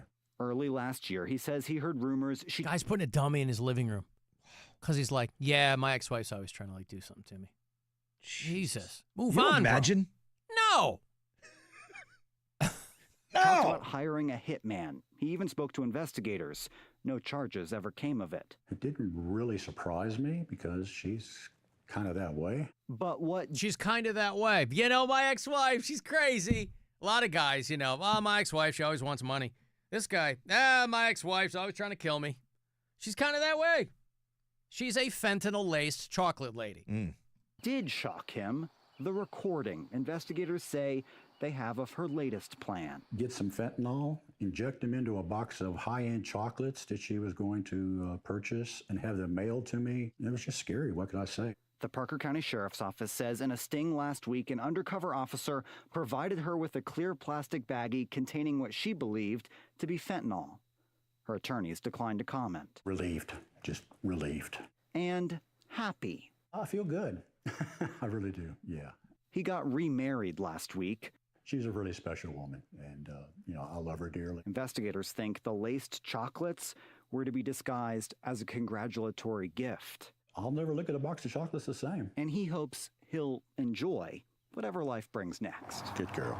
In Weatherford, I'm Cole. Hey, what do you look for in a woman? Somebody who's not trying to kill me. That's a big thing. How about that? Life is like a fentanyl-based box of chocolates. You never know when your ex-wife's trying to kill you. It didn't surprise me because she's kind of that way. They were married for 14 years. They divorced right before COVID. And he said that he has spent more than a year now living in fear. That dummy, he said one time he put it in the kitchen as a decoy in case she tried to shoot from the backyard of his house. But if you're this guy's, obviously, if you're this guy's new wife, you know exactly what a psychopath his ex is. And a lot of women have to contend with that. You know your woman loves you, boy, if she's going to put up with your psycho ex. Because she certainly doesn't have to. But they're like, how do you feel now? Oh, I feel pretty good. Yeah, because she's going to go to prison. Finally. You're safe. Yes. I will know where she is at all times. That's crazy. And I hate to be a word nerd. I do hate when they say fentanyl. I don't know where they get fentanyl from. It's fentanyl. NYL. Fentanyl. I don't know where they get fentanyl, but I hear that all the time. I think that's what I just said as Forrest Gump, isn't it? Well, that's what this guy... Yeah, but you were playing Forrest Gump, and he's dim. You were committing to the character. I think I probably... Now you're giving me too much credit. The guy in the piece, and you hear it a lot, fentanyl. It's not fentanyl, it's fentanyl. NYL. But, yeah. Alan, you go to more weddings than anybody I know. I haven't been to a wedding in a while. I mean, my friends are all getting divorced. And so the weddings that I've gone to over the past few years have all been my wife's friends because they're all 10 years behind me. We went to one in Jersey last fall, but that was literally the last one of her friends to get married. And we didn't think he'd ever get married. But he just met the right girl. And so I have a wedding this fall that is actually on my anniversary. So we got that wedding. But again, I'm not going to wear a tux to a wedding is my point, right? Everybody's going to think that I'm standing up or something. I'm not doing anything like that. So I haven't been to a wedding since like Halloween was the one in Jersey. I don't remember the last wedding I went to. It's been years since I've gone to a wedding. Well, I mean, a long time. You're lucky. If they're out of town, it's expensive. I just don't know anybody getting married. Well, this is what I'm saying. People our age, I mean, I'm a bit older than you. People our age are getting divorced. They're not getting married. And if they're getting married a second and third time, it's no big event. Might be to them, but it usually falls along the lines of like, we're going to have a party in the backyard. Okay. We already got hitched. We're just throwing the party. Okay, cool. Right? You're not like 22 and beginning your life together. I haven't been to one of those in a long time. Or it's like my wife's little cousins who are all grown up. So yeah, last year, like the cousins that were like little kids when we were dating, they're all getting older and getting married. So yeah, last summer, we're probably going to like 3 or 4 weddings. Yeah, that's coming. But that was that generation. You know what I mean? It's like, friends of mine aren't getting married. That's what's next for us is all of our nieces and nephews. Yeah. Yeah, and then once that started, I'm bitching I'm at too many weddings. It's cost me a fortune. Yup. $1,000. Maybe you've got a wedding coming up. Maybe you need some money for your wedding fund. $1,000 would go a long way. Well, if you're planning a wedding, it's a drop in the bucket. But it's a $1,000 drop. So good luck. This is your chance to bet with the Buzzard Bookie and win $1,000 now. Enter this nationwide keyword at WMMS.com. Money, that's money. Enter it now at WMMS.com. My wife tried to kill me, and she dropped off these chocolates are good. Oh, man. So she's been indicted. I imagine that she'll probably get some time, right? Who knows? Hey, speaking of murder, Jeffrey Epstein, who did not kill himself. Everybody's talking about the Jeffrey Epstein thing. I haven't really talked about it because I don't quite understand it. Not that that's ever kept me from talking about something before. But what I fundamentally did not understand was why MAGA wanted the Epstein files released. Because you know your boy is all over him. He's in every piece of video with this guy. That's not even in dispute. You know he's in them. So I didn't understand why they wanted it released. And I was like, well, it can't just be as simple as that they also figure Bill Clinton's in there too. Because so what? You know, people who, MAGA folks, think that everybody thinks like them. So they go, well, Clinton's probably in there too. And those of us on the progressive side go, yeah, prosecute him. But we're not in a cult, all right? If he's in there, yes, prosecute him. Anyone who's in there, prosecute him. I don't care if they have a D in front of their name. That's how we operate. All the articles today is about how MAGA is turning on Trump over this. Now, I can't imagine that's the case. If you didn't turn on him before, you ain't going to turn on him over this. He's been ranting that he doesn't want MAGA support anymore. See, this guy's cornered now. This thing is not going away. And so he's throwing everything at the wall to distract people. He's having everybody look in a different direction. He's talking about Israel. He's talking about Joe Biden. He's talking about everything to distract people from what's going on here. Which, again, there's nothing shocking about this. This is what I didn't understand, why everybody was getting all... This is what happens when you make things up to get elected and then they come back around full circle and all those people expect you to kind of follow through. I don't know why you didn't realize that he already hated you the whole time, but okay. Prejudice is it's a powerful drug, I guess. Because his attitude to everyone is pretty uniform. He hates you if you didn't vote for him, for obvious reasons, and he hates you if you did vote for him. Because he knows you're a sucker and you got played and you know how he feels about suckers and losers. So I don't understand why they're all up in arms over this. Because it was a thing. It was on Pam Bondi's desk. And then it wasn't a thing. And then it was made up. And then Obama wrote it. You know, even locally, you've seen banners on the overpasses. Have you seen those? You've seen groups of people hanging banners? No. I was driving home on 90 West the other night, and at the Bunce Road exit, a bunch of people with a giant banner that said, Trump is in the Epstein files. And I'm like, yes, but everybody knows this. That's why I don't understand why MAGA's heads were exploding. It couldn't just be because they thought, oh, it's only going to be who? Bill Clinton and Bill Gates? And I mean, are you that far gone that you're like, okay, so my guy's probably a pedophile, but what about Bill Clinton? Yes, prosecute all of them. That's the point. They had a banner on a bridge over there in Menor. Honk if you know Trump is in the files, right? And a lot of people honking. He's in all the video. He would brag about how this guy was a good friend of his. By the way, these banner people, they could easily crowdfund the money to replace the dude's I Buy Crack Houses billboards and just cover those up. They're already being defaced anyway. Take them about 10 minutes to get that money together. And then they go, well, the video itself is missing a minute. And they ask Pam Bondi about that. And she says, well, the raw video, and it's not a big deal. And this is what was taken. Well, they had people kind of forensically go over this. People who deal with raw data and video. There's 3 minutes missing from this video.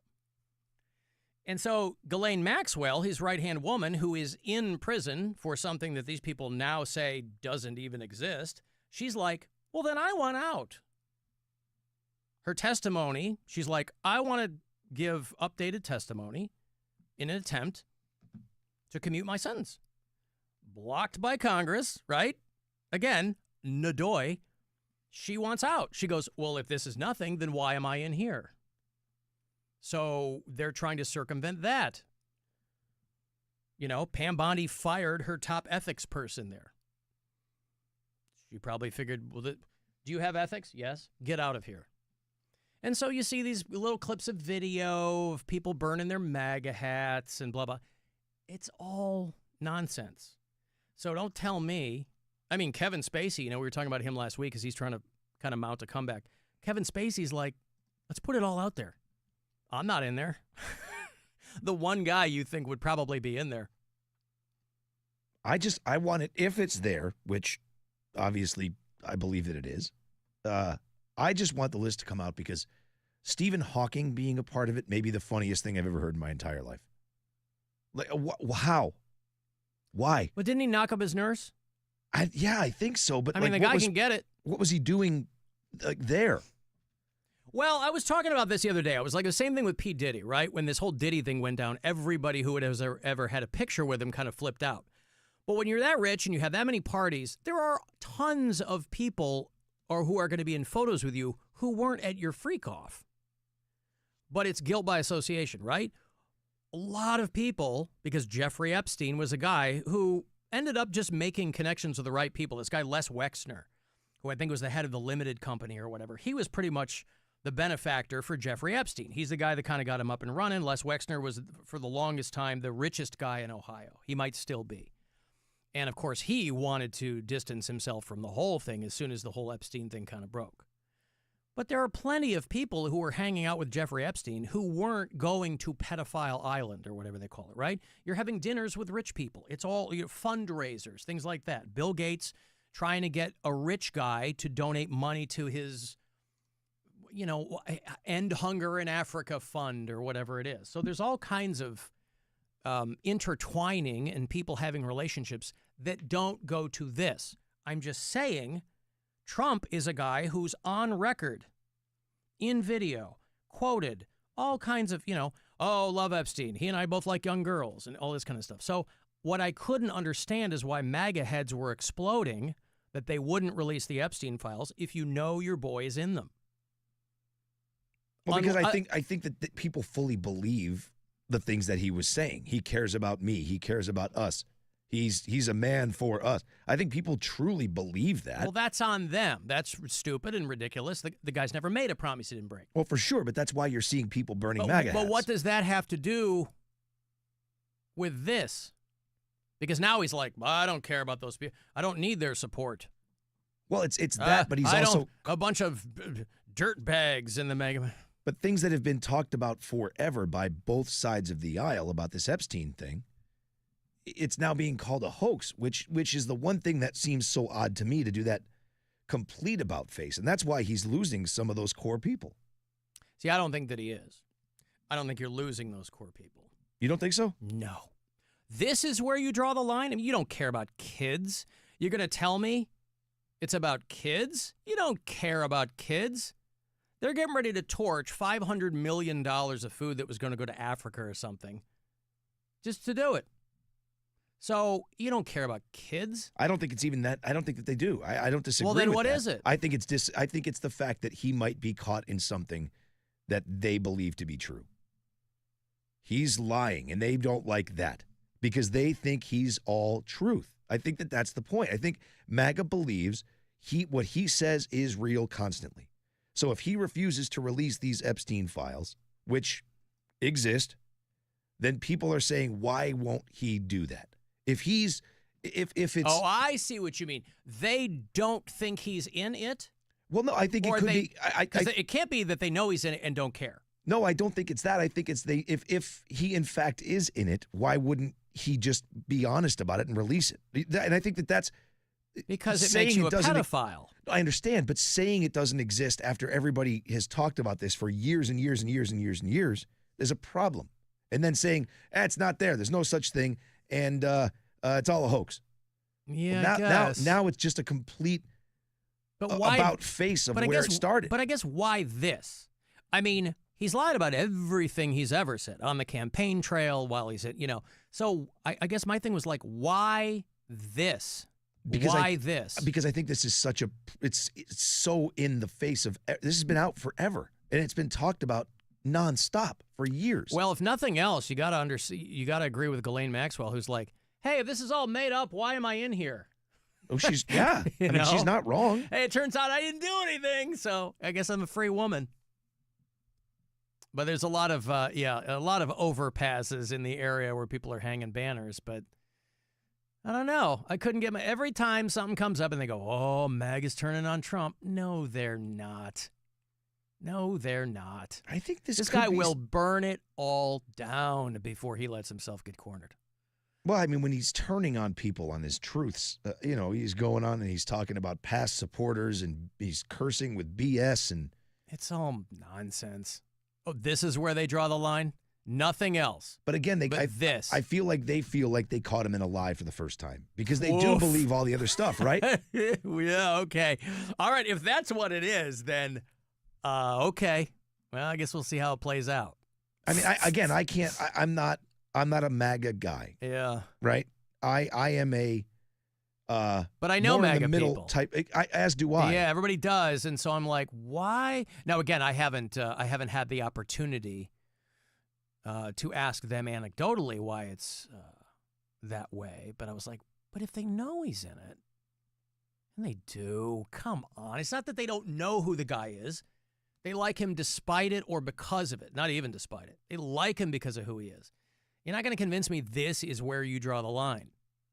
But again, if you fully believe, and again, whether you're right or you're wrong, if you fully believe that this guy, everything he says is gospel and truth, if you believe that, why would you not? So this to them is the first crack in the armor? That's what I'm saying. Wow. So if people believe everything that happens and then all of a sudden there's this massive shift, yeah, I think people are going to be like questioning their vote or questioning their loyalty to Trump or whatever the case may be. Maybe loyalty is the wrong word. I don't know. But fealty. Sure. He's worshipped. So maybe this is the first time there's something exposed and they're like, oh, well, he's not just like all of us. I guess we'll find out. I got to take a break here. I will have Pantera tickets around 5:10 for you, and then that key that hopefully will fire up the buzzer bike. You get one of those from me around 5:40 this afternoon. The Alan Cox Show on 100.7.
So this is the song over the end credits of Superman. You've seen it. I still haven't seen Superman. Yes. The Iggy Pop song Punk Rocker? Yep. Are there things happening on screen while this is happening? Yes. Or there are? Okay. Well, it wraps up the end of the movie. It puts a bow on it. It's not just playing over the credits. Correct. I mean, it does. It plays through the credits, and there's like a little short hidden scene. Ooh. But it's not really a scene.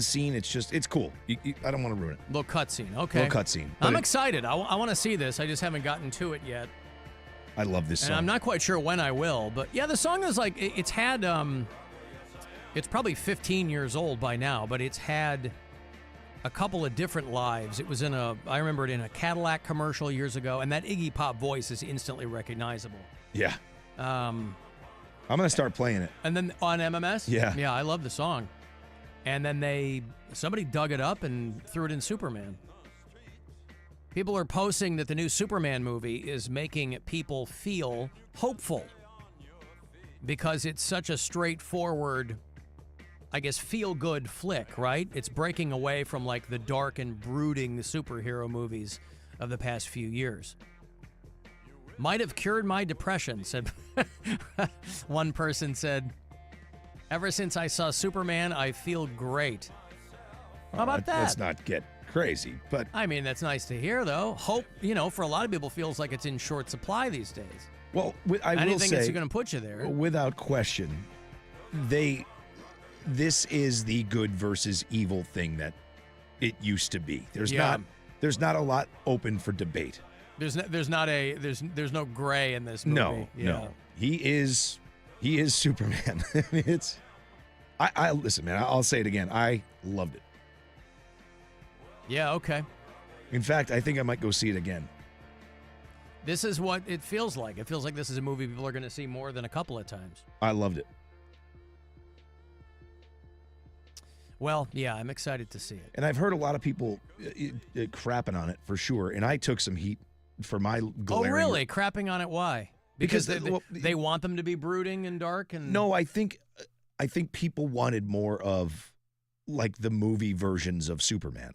If you're not a comic book person or you're not horribly familiar with the Superman saga, then I think some of this will be like, why? Why is this guy in there? But they're not gonna. There's only so many times they're gonna do the origin story. Right. And I mean, they do. In all fairness, they do it. They just do it in a much different way. Yeah. They go back in different ways with the parents and that sort of stuff. There isn't as much time spent with young Clark Kent. I see.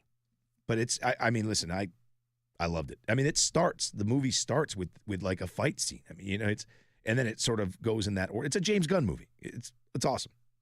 And who plays Jor-El? Bradley Cooper. Bradley Cooper, okay. Yeah, and I thought the mother was Lady Gaga, but it's not. It's somebody else, but it looks just like her. Bradley Cooper is Jor-El. That's Superman's dad. Of course, his Kryptonian name is Kal-El. That's Superman's name. Yes. And the mother is an actress named Angela Serafian. I might know her by face. I don't know the name. What's Lady Gaga's real name? Stephanie Germanotta. Okay, then it's not her. She does look very much like Lady Gaga. Doesn't she? I've seen this girl. She was on Westworld. I remember her from that. Yeah, she has a very distinct look on her face. Yeah. And I mean, they're barely in the movie, but it's... they're like cameos. Yeah. But it's... you just got to see it. It's so good. Now, does the dog talk? No. Okay. He barks. Well, because, Bradley Cooper is also Rocket Raccoon in the Guardians of the Galaxy. Yeah. I thought that maybe he would pull double duty and he'd like to make the dog talk. I think what they've really done, what they've really tried to do, I think, is set this up for a massive amount of like DC resurgence. Like, I think that the way that they made this movie, he could do 10 more. Well, I was going to say, isn't that why they like shoehorn all the characters in there?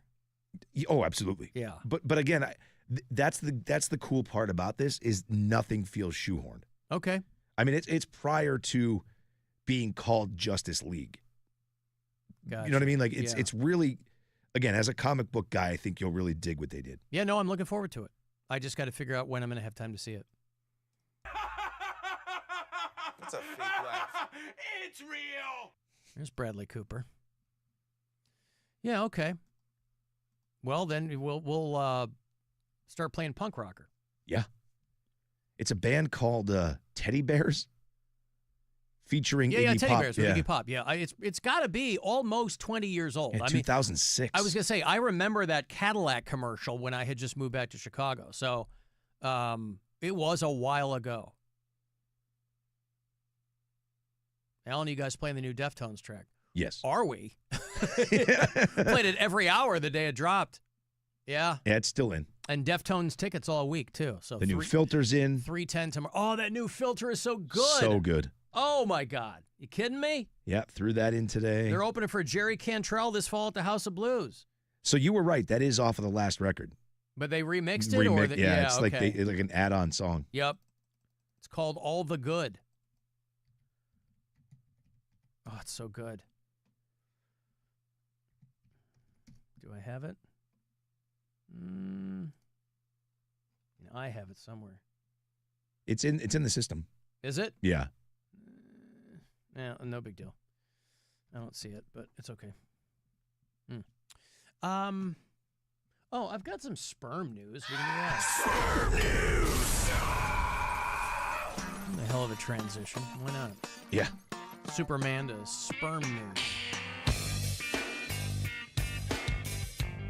There's a woman who is blackmailing a group of monks. She banged him and filmed it, and I thought they had to take a vow of celibacy. I mean, try finding, logic and rationale in any religion, but... Do monks have to be I thought celibate? that was a part of the whole thing. But what they do prior? Well, these guys are active monks. A Thai woman arrested for blackmailing monks with thousands of videos after she seduced them and slept with them. Woman who had sexual relations with 9 monks. How about that? I wonder if just whatever monks would show up and jump in there with her, or if she, picked them out. I wonder. 9 monks. They believe she received around 385 million baht. That's your Thai currency there. About $11.9 million American over the past 3 years. So not only are these guys not adhering to a vow of celibacy, doesn't sound like they're adhering to a vow of poverty either. Now, again, I don't know chapter and verse of what you do if you're a Buddhist monk, but I didn't think you were like, woo, hoo, hoo.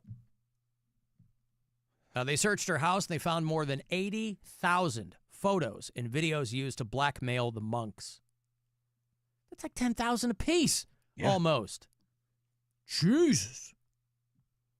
They didn't notice any of this? I mean, seriously. Hey, could you, what are you taking? Why do you have phone out? The scandal is the latest to rock Thailand's much revered Buddhist institution. Wasn't there a story a couple of weeks ago about a monk who got stabbed another monk? What is going on in our monk communities? This lady's banging him, another one got stabbed. Maybe I'm misremembering, but I thought that there was somebody who got stabbed. Maybe it was a Pokemon guy. Somebody stabbed somebody else over their Pokemon. Grown men, I might add. Woof. And so this woman is, it's alleged that she is blackmailing all these monks. Because, again, they're all sequestered in these temples. We talked about this the other day. Days are long when you're not doing anything. Not everything is the White Lotus, right? These guys are walking around. They got nothing to do and all day to do it. So some of these temples are like running drugs. They get scooped up for this kind of stuff. Mid-June, they learned that one of the monks had suddenly left the monkhood after being extorted by a woman, and they determined it was this woman. She later claimed to have had his baby and demanded child support. So their pullout game is weak, too. I mean, if you're not going to take a vow of, because what are the vows I assume they take? Poverty, chastity. Yeah, those are the two big ones. Neither of those. You figure if you're going to be getting a little something on the side, you got to pull out, bro. It's that super monk spunk. Yeah. Authorities then discovered, once they began investigating, that other monks had similarly transferred money to the same woman. All of the money had been withdrawn, and some of it had been used for online gambling. What a black mark on the face of the Thai monkhood. Yeah. So then they searched her house, and they found all this video and all these photos and blah, blah, blah. Thai police have also opened a hotline for people who want to report, quote, misbehaving monks. Who I think are at the Beachland tomorrow night. Check them out. They're really good. They're an Ozo Motley cover band. So now they're doing a full, they screwed it up for everybody else because now they're doing a full-on review of what goes on in these Buddhist temples. They're reviewing all of their monastic regulations, whatever they're doing. It's wild. Yes. Monks getting crunk. 90% of people in Thailand identify as Buddhist. Monks are highly revered, obviously. These are people who are trying to accumulate good karma in the truest sense. But they always have, listen, people are fallible. They're imperfect. Doesn't matter if you shave your head and wear a robe.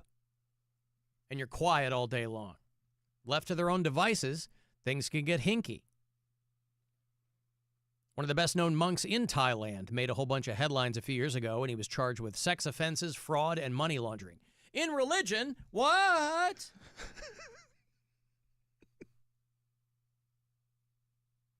There's been little change in a centuries-old institution. Oh, like the Catholic Church. What? How could this be? And it's all dudes. What? So, but imagine you're this woman. She didn't want it to get out. She wanted to keep getting that sweet, sweet monk money. I have to imagine.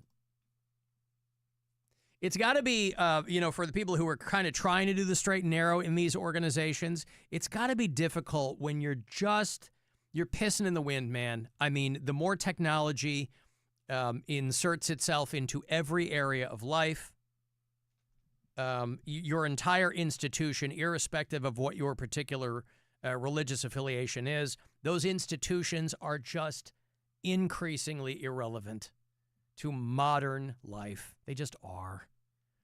And if you're somebody who's still trying to literally kind of keep the faith, you're like, all right, you walk through the room and there's a monk on his phone, online gambling. You're like, hey, guys, aren't there any, isn't there any incense you can light, gongs you can go hit, something? I don't know what they do there. Got to do something to get rid of this monk funk. Yeah. Al, most of those monks are just brewing beer. They probably get all horned up drinking the hooch. Well, it's another thing. You don't want to get high on your own supply.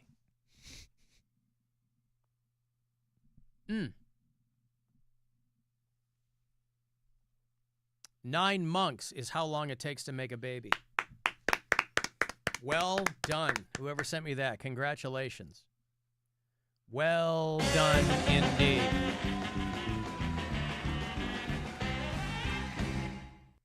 My client had a woman come in and take multiple thousands of pictures and video of him while he was a Buddhist monk.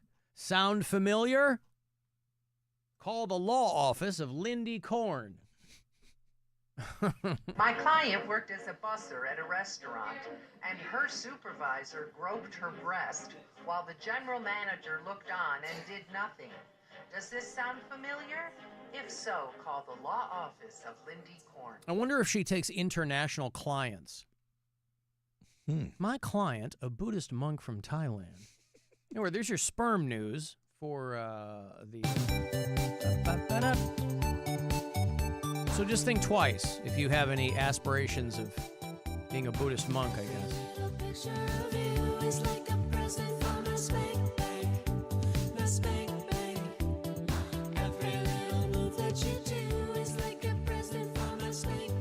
He's Monk. He's Monk. He's Monk. Now he's in debt. That's what somebody texted. That's a good one, too. Thank you. All right. Yeah, thanks, bam. Hey, you want to go see Pantera? Enough of that Michigas. It's a week from tonight, yeah? Yep. 1 week from tonight. Pantera at Blossom. Somebody was telling me, they're like, it's not even Pantera. I'm like, it's 50%. You got bands on the road that have no original members in them. You got Rex Brown, you got Phil Anselmo, Zach Wilde, Charlie Benante. What's to complain about? Pantera, along with Amon Amarth and Snafu, who are great too. 1 week from tonight, out at Blossom, is part of Live Nation's Ticket to Summer. They got a whole bunch of shows that are only $30 a ticket. Pantera is on that list. You go to livenation.com for the details on it. This pair for you. We'll see you there next Wednesday night at Blossom. Caller 10-216-578-1007 or 800-348-1007. It's the Alan Cox Show. Everywhere on our free iHeartRadio app. Or whatever smart device you have. Just tell it to play the Alan Cox Show on iHeartRadio. From the Universal Windows Direct Weather Center, WMMS Weather. Overnight, showers and thunderstorms, low tonight 73. Scattered rain tomorrow, otherwise partly sunny. High tomorrow, about 86. Partly sunny Friday with a high of 79. This report is sponsored by Levin Furniture and Mattress. It's Black Friday in July, going on now at Levin. Start with a triple tax discount, plus take an extra $50 off and 60-month special financing with no money down. Black Friday in July at Levin. Did you know even the smallest increase in mortgage rates can cost you thousands of dollars over the life of your loan? Hi, I'm Mark Stefanski, Chairman and CEO of Third Federal. It's true, even a 0.25% change in rate can cost you thousands of dollars over the life of your mortgage. But with Third Federal's new Early Rate Lock, you don't have to take chances. Early Rate Lock is the only pre-approval that locks in your rate at pre-approval, even before you find a house. Plus, we're so confident that our rates are the lowest, if you find a lower rate, we'll beat it or give you $1,000. And for a limited time, get pre-approved with Third Federal and we'll pay all of your closing costs. So don't wait. Call Third Federal today. Right now at Third Federal, even before you find a home, lock in 6.44% APR 6.47% on a 30-year fixed-rate purchase mortgage. Visit thirdfederal.com or call 1-800-3RD-FED today. APR reflects 15% down for $350,000 loan amount. Rate requires automatic payment program and is subject to change. Restrictions apply. Zero closing costs on low-cost loans only. See conditions for lowest rate guarantee at thirdfederal.com. Equal housing lender. Hey, it's Josh Cribbs. This summer, Friday nights come alive at Blue Heron in Medina with a family-friendly concert series featuring live bands, great food, refreshing drinks, free parking, and shuttles. Just $10 per show or $75 for a season pass. VIP tickets include an open bar, private restrooms, chef-prepared buffet, VIP parking, swag bags, and of course, the best seat in the house. Join us July 18th through September 26th. Tickets and VIP passes are available at BlueHeronMedina.com. When you think home insurance, you think boring and complex, right? Wrong. Allstate is now changing the game with our new and improved home insurance. And it all starts with a simplified shopping experience. Our latest online quoting tool gives you confidence in not only knowing you have the right protection, but our lowest price, too. So check Allstate first for home insurance that's better than ever. You're in good hands with Allstate. Savings and prices vary. Coverage subject to terms, qualifications, and availability. Allstate North American Insurance Company and affiliates, Northbrook, Illinois. Fuel your summer road trips with made-to-order deliciousness from GetGo, like the smokestack pulled pork sub or the road hog rib sandwich. Barbecue season is here at GetGo Cafe and Market. Better believe it. If Old Spice Deep Sea Super Hydration Body Wash were music, what would it sound like? Start with the deep sounds of Old Spice's ocean waves and kelp. Layer on the smooth, renewing moisture. You wouldn't hear any parabens or phthalates because Old Spice Deep Sea hasn't got any. But you would hear that vitamin B3 for healthier looking skin. So while your regular body wash sounds like this, Old Spice sounds like this. Sounds like it smells amazing. Deftones. North American Tour 2025. Live in Cleveland. Rocket Arena, September 10th. With special guests, Idols, and the Barbarians of California. Get tickets now at rocketarena.com. For more, visit deftones.com. Hey, Ohio! The Ohio State Fair is happening now through Sunday, August 3rd. Don't miss the annual tradition. Food, rides, animals, entertainment, butter cow, and so much more. Get your tickets at ohiostatefair.com. If you love to travel, Capital One has a rewards credit card that's perfect for you. With the Capital One Venture X card, you earn unlimited double miles on everything you buy. Plus, you get premium benefits at a collection of luxury hotels when you book on Capital One Travel. And with Venture X, you get access to over 1,000 airport lounges worldwide. Open up a world of travel possibilities with the Capital One Venture X card. What's in your wallet? Terms apply. Lounge access is subject to change. See CapitalOne.com for details. Hear that? That's the sound of freedom. This July, declare your independence on the open road during RCDRV's Declare Your Independence sale, running July 5th through the 19th. We're offering all-American savings on all in-stock motorhomes, fifth wheels, and travel trailers. Wave goodbye to ordinary vacations and say hello to adventure. Stop by any of our locations, Medina and North Ridgeville, or shop online anytime at rcdrv.com. Celebrate the red, white, and blue with unbeatable savings at RCDRV. RCDRV, freedom starts on the open road. Hey, it's Rob. Some days, nothing better than a quick refresher. Am I right? So stop in at Speedway. Refresh your vibe with 69-cent large Big Gulp drinks and all your favorite snacks. Speedy Rewards app required. Valid through 8/26/25. See app for full terms. Hi, it's Casey for the Calvetta Brothers Floor Show. For 3 generations, my family has helped your family beautify and update your home. At the heart of our success are the friendly employees and family members that have helped and guided you along the way. As we expand and improve our locations and products, we still understand that our reputation is built and earned with knowledgeable design experts and professional installations. Come in and shop with us to find the right product and the right look for your home. It's time to fall in love again with your home, only at the Calvetta Brothers Floor Show. This is Kevin Moret from Mentality. Men, you're being robbed of your potential. Research shows a shocking 1% annual decline in testosterone levels. That's why building muscle feels impossible and your confidence is at an all-time low. But here's the truth. You're not alone in this uphill battle. Mentality's physician-directed, FDA-approved treatment doesn't just level the playing field, it restores your body's powerful balance. Our patients experience a documented 30% increase in their testosterone levels. Stop struggling and turn this around. Defy the odds and reclaim your masculine edge at mentalityhealth.com/radio. Hey, it's Doogie here for the all-new Avon Lake Chrysler Dodge Jeep Ram. Make this the summer at Avon Lake CDJR because the new owners, Scott and Elliot, they're ready to say yes to you by extending Employee Pricing Plus, which means you pay what they pay. Select new 2025 models are now discounted $5, $10, and even up to $20,000 off MSRP. That's right, up to $20,000 off MSRP. Shop AvonLakeCDJR.com and see for yourself. And when you're ready to go to the dealership, tell them Doogie sent you and watch their team say yes to you. AvonLakeCDJR.com. Our daughter Jessie loves playing detective. A clue. But since we discovered she has sensitive skin, we've been playing detective too. We thought the problem was our puppy.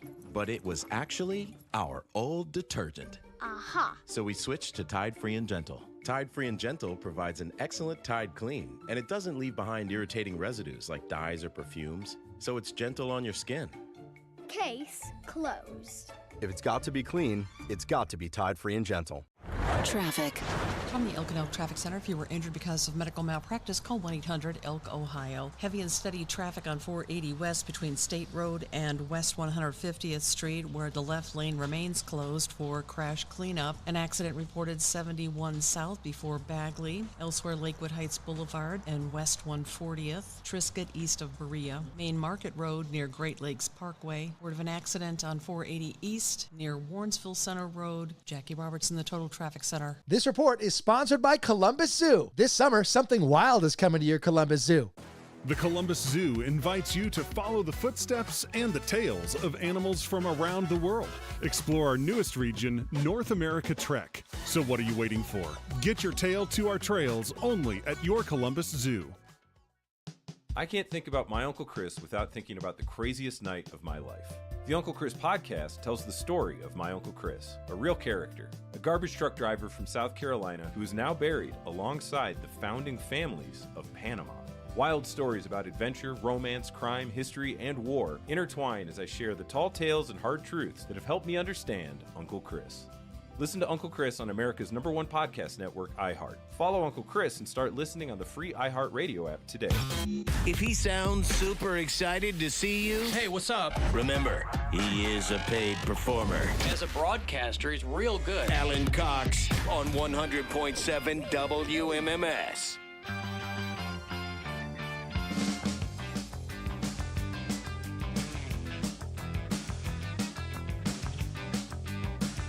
I got your last keyword of the day here in about 10 minutes to grab $1,000 from the Buzzard Bookie. So listen for that. We'll start it again tomorrow morning. And then about 20 minutes before I go into the next break, I will have your key that hopefully will fire up the Buzzard bike for you. Giving away 100 of those, and there are a variety of ways that you can put your little fingies on them. I'll be at the Solid Gold Lounge tomorrow night, getting somebody set up with a key. 7 to 9 to be over there on Snow Road. But I'm doing a handful of appearances. Go to WMMS.com for the details. I'm so bummed to miss that one, man.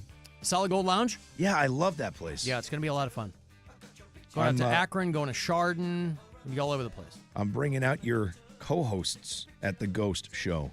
You can't be there, so I figured I'd do the next best thing. Tomorrow night. Yeah, Pat Butler and Corey Roddick. Yeah, they're going to come out on stage with me. Well, they're big Ghost fans, so that's awesome. Yeah. So if you're going to be at that Ghost Show tomorrow night, you'll see Rob with his much improved beard, according to the public opinion. Oh, right now. Now that you've dialed in the color, they enjoy it. Yeah, once I got rid of the crayon stuff. Right now, on my Instagram, the poll, keep using the good dye is winning 51-49. There you go. Yeah. That's all it takes. Dial in the color. It's pretty wild. Yesterday was like 90% to 10%. Keep it gray. And today, yeah, people are getting used to it too. You know, you tweak the color, they get used to seeing it. I'm still not used to it. And you're off and running. You can rent a grandma in Japan. Japanese grandma rental. They're at the Grok Shop tonight too, I think.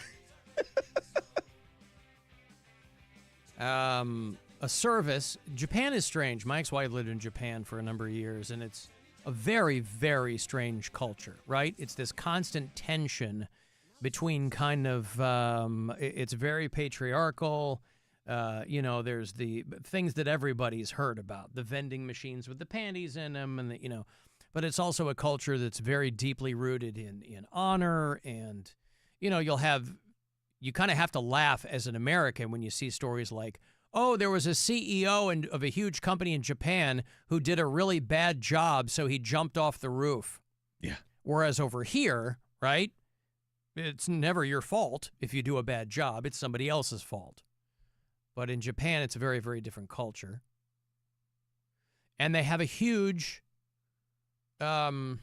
single guy problem. They have a huge problem with young men who don't want to have anything. They don't have any social skills. It's a trouble we have here. It's just that here everyone's armed, whereas over there they're not. Although their prime minister did get assassinated, so there is that. A guy made a homemade gun when he killed Shinzo Abe. But in Japan, you can rent a grandma for $23 an hour. You want to talk about a side hustle, boy. There's a company called Client Services. What a quintessential Japanese name. Probably something lost in translation there. But Client Services provides a huge variety of services, You know that service Fiverr? Is Fiverr still around? Started as an app. Fiverr started as an app years ago. Hey, I'll give you $5 to do this. And that sounds like kind of what they got going on over there in Japan.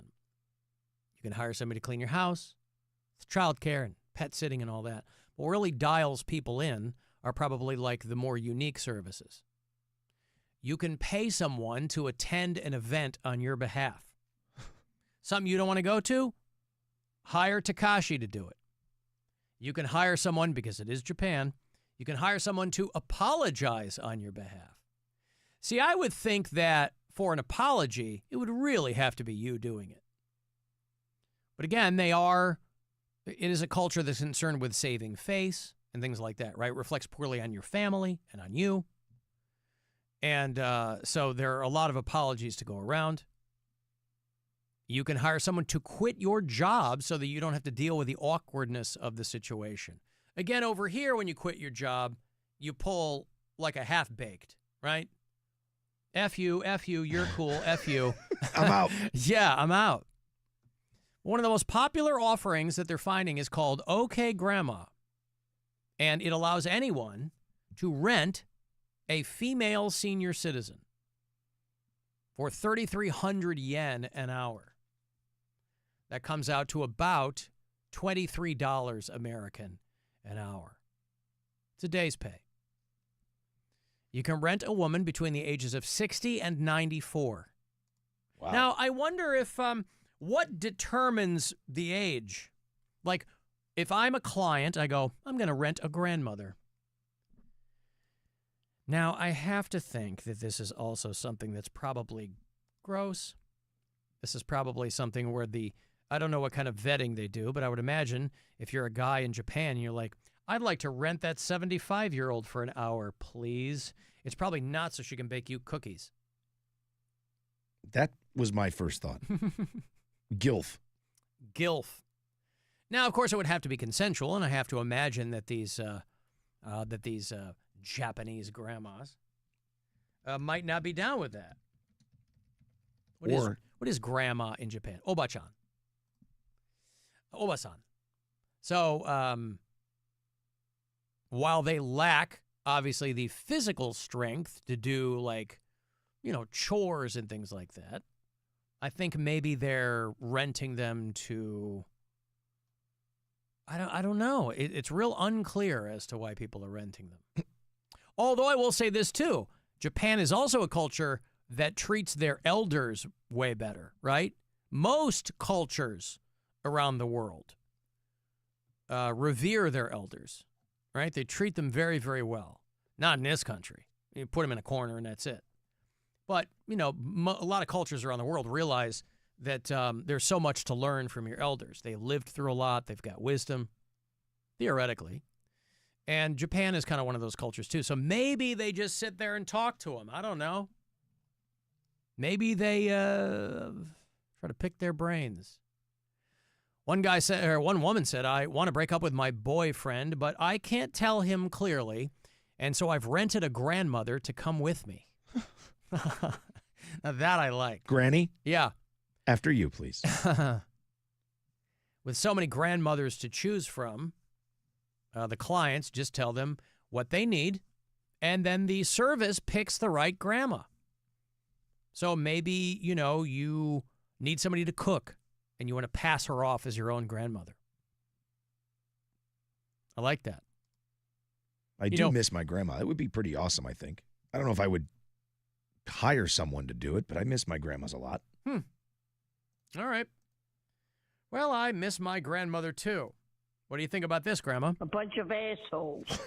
I miss you, Grandma. I love you. What do you think these guys really have in mind? Boner. What? Boner. What do you think they... Boner. That's my thought. I think it's all for that reason. I don't have enough relatives for my wedding, another person said, so I want to hire you to attend as a family member. Then she's got to pretend to be her grandma. They're going to be asking her questions. I guess you can make stuff up. So the clients have to pay the $23 base fee. They have to pay for their transportation. They have to pay for their expenses anytime they spend together. And again, this is not unprecedented in Japan. They already have a service where you can rent a, quote, middle-aged guy. They have another service where you can rent out fat people by the hour. I don't know what that's for. Sumo cosplay? I don't know. There's something called Wakaresaseya, which is a service designed to ruin people's romantic relationships for a fee. As you break up with them or something. I want to know more about this renting the fat person thing. It's called Debukari. And it allows individuals and companies to rent out fat people for 2,000 yen. That's $18 an hour. So the person renting thing in Japan is big business. This is not the granny thing is just the latest iteration of it, but it's certainly not the first. You can rent middle-aged men for company. And this one, you can rent the fat person. There's not a lot of fat people in Japan, though. Well, there are. I mean, it's just that those people are kind of revered, too. They're so much more healthy. The biggest celebrities in that country are sumo wrestlers.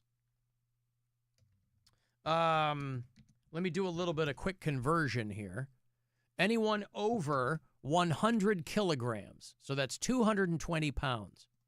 Is considered a fat person? Yeah. Anybody, and to your point, that's a rarity. So they stand out, right? In Japan, you got to really work to be fat in Japan. But again, you can get processed foods anywhere now. Right. It is a country, it might be the country with the lowest, the developed country with the lowest obesity rate. But it's certainly one of them, if not the top. And so the one where you can rent the fat people, it's because they're kind of, it's like seeing a snow leopard, right? And the guy who invented it was also the guy who had founded a plus-size fashion brand. And he was like, I was having a hard time finding models. And so he found a talent agency that had a handful of overweight people. And he was like, well, I'll just do this. I'll rent these people out. And so they were like, maybe you need a model to try on clothes for an overweight friend. But he also pointed out a lot of people rent them to make you feel better about yourself.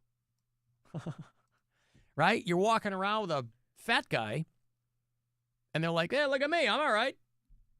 So there's money to be made if you are a person of sizable carriage over there in Japan. And by the way, over in Japan, fat is not a derogatory term, by the way. You know?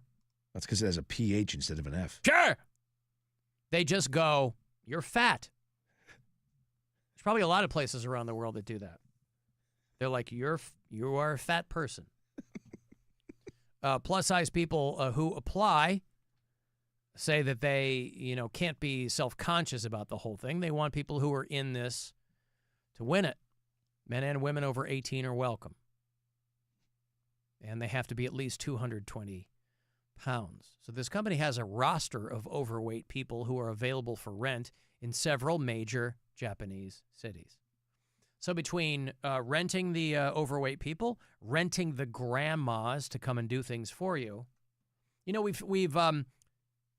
we've taken so many creative ideas from Japan over the years, is game shows and things like that. You think somebody would have come up with that over here? Maybe there's a sensitivity that's here that's not makes it not viable in the United States. If somebody came out, they'd be front page news for a week in this country if somebody came out and said, yeah, my startup is an app where you can rent fat people. You're like, what the hell? Yeah, everybody would get all in a tizzy. I could totally have a side hustle. That'd be so great. Well, are you over 220 pounds? 225. You just made the cut. Yeah. All right. See, that's. I just said that out loud. Now I realize. And you're looking younger by the minute. And I gotta drop 20 pounds. Go to rentrob.com for your shot at rentarob.com or rentagrandma.com. Alan, I sure hope that service is called Only Grands. Oh, yes. Well done. I like it a lot. They're prostitute grandmas. If you're good, they'll buy you an ice cream cone. Prostitute grandmas. But give them a 20 and they'll play with your bone. Prostitute grandmas. They're always sad because they're almost dead. Prostitute grandmas. They're good in the kitchen, even better in bed. All right. It's your last shot at some money today. It's from us. Maybe you'll find a 20 on the ground. But it's $1,000, courtesy of the Buzzard Bookie. Last keyword of the day. We'll start it all over again tomorrow. Good luck. It's your chance to bet with the Buzzard Bookie and win $1,000 now. Enter this nationwide keyword at WMMS.com. Green. That's green. Enter it now at WMMS.com. Green. And then that Buzzard bike key for you I will have in a few minutes here, too. Let me make myself a quick note here. And nope. There we go. The iHeartRadio app. People leave us messages there. Somebody was asking you about smoking, Rob. Alan, Rob, Pete in Pittsburgh here. Rob, this one's mainly for you. Oh, God, I'm an ex-smoker myself. Don't you miss smoking? Oh, God, I love smoking. Just think about it sometimes. Secondhand smoke, I smell these pricks at work, driving these big-ass trucks and whatnot, get the random secondhand smoke smell. Makes my mouth water. Terrible. Hate the show. Wow, Pete in Pittsburgh's going through it, right? Yeah. I wonder how long it's been since he quit. The smell of smoke makes him... I was never a smoker, but when I cast my mind back to when you could still, like, smoke in clubs and stuff, and you'd come home and you'd smell like smoke, there was kind of a comforting feeling to that. Maybe that's weird. I mean, I certainly love coming home and not having to air my clothes out, but back in the day, you know, most of my friends smoked. I'm the only one of my siblings who doesn't smoke. But Pete, he said it made his mouth water. Yeah, I mean, listen, there are times even to still, like, I'll get a massive craving. Wow. But you won't indulge. No. Because, again, I told you, if I have one, I will buy a carton. Right. Instantly. I just, I love to smoke. But I wonder how long it's been since he quit. Because, he was really, he was on it. He was having a rough go. Yeah. Smoke every day. Yeah, all right. Alan, I wonder if trademark lawsuits stop them from calling it Instagram. I mean, I think he might be onto something there. Alan, those old women also lack the strength to run away from you. That's dark. Yeah. Yeah, they can't do any manual labor, and they have a much harder time running away from you. Alan, I keep seeing posts that Japan is looking for black men to go over and make babies. You need to get off Pornhub, is what I would say. Shit, I think you need to get off all the porn sites. Yeah, you might want to lean on a different website. Mm-hmm. Maybe go to rentarob.com. That's right. Now, what will you charge? I don't know. That's the burning question. $69. Yeah! Will it be in, what does that come out to in yen? I don't know. Let's do the conversion. Yeah. Yen. 69. 69. Yeah. 69. Yeah. Nice. 10,200 yen. Wow. Is $69. Nice. Well, if you're setting on a lot of yen, dig it out. You know, I have a lot of foreign currency that I've accumulated over the years, not on purpose, but, you know, you come home from whatever country and you haven't spent all your money, and I didn't take the time to convert it back at the airport, so I have, like, all these random bills and coins. I wonder if I added them up and converted them properly, if I would have enough money to rent a Rob? To rent you. Sure. Yeah. What would you have me do? I don't know. I guess I have to start there, wouldn't I? Yeah. Yeah. Otherwise, you're just wasting your money. Yeah. I don't want to do that. Got to put me to work, man. Yeah. Strong on pro. I'm going to rent Rob to sit and watch TV. How about that?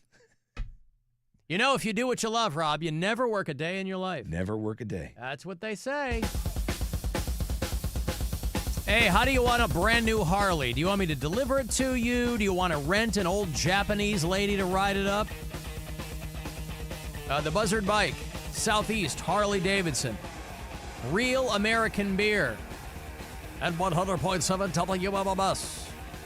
We got these keys, one of which, as it has every year past, you're going to fire up this Buzzard Bike. And so I'd love for you, yes you, to have the winning key. Now, you can win one here. Rover's got him. Stansbury's got him. I got him. You can go to WMMS.com. You can come out. I'm doing some events.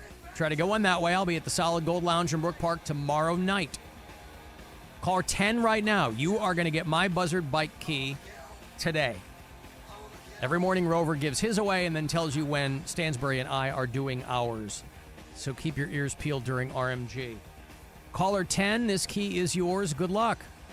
Hope it works. 216-578-1007.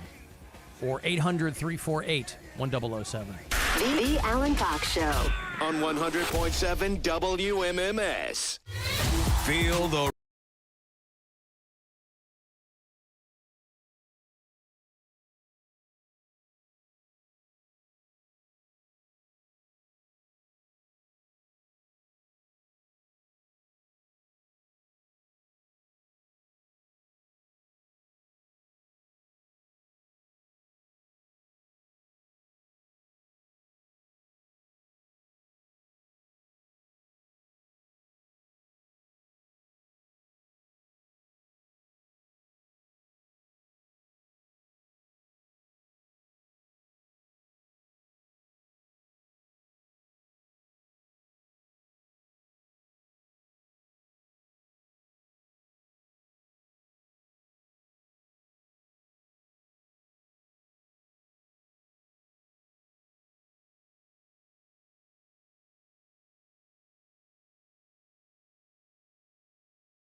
Buzzard. The home of the Buzzard. This is 100.7 WMMS. Cleveland. Alan, you have been described by your enemies as evil, insane, manipulative. Who are you? Call the Alan Cox Show. 216-578-1007 or 1-800-348-1007.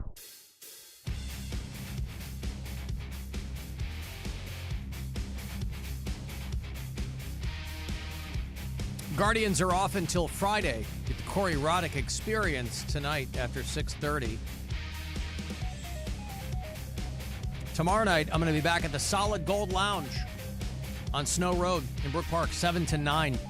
And somebody's going to walk out of there, the proud owner of a Buzzard bike key that could hopefully start up this brand new Harley. The finals of which, by the way, I got a handful of these appearances.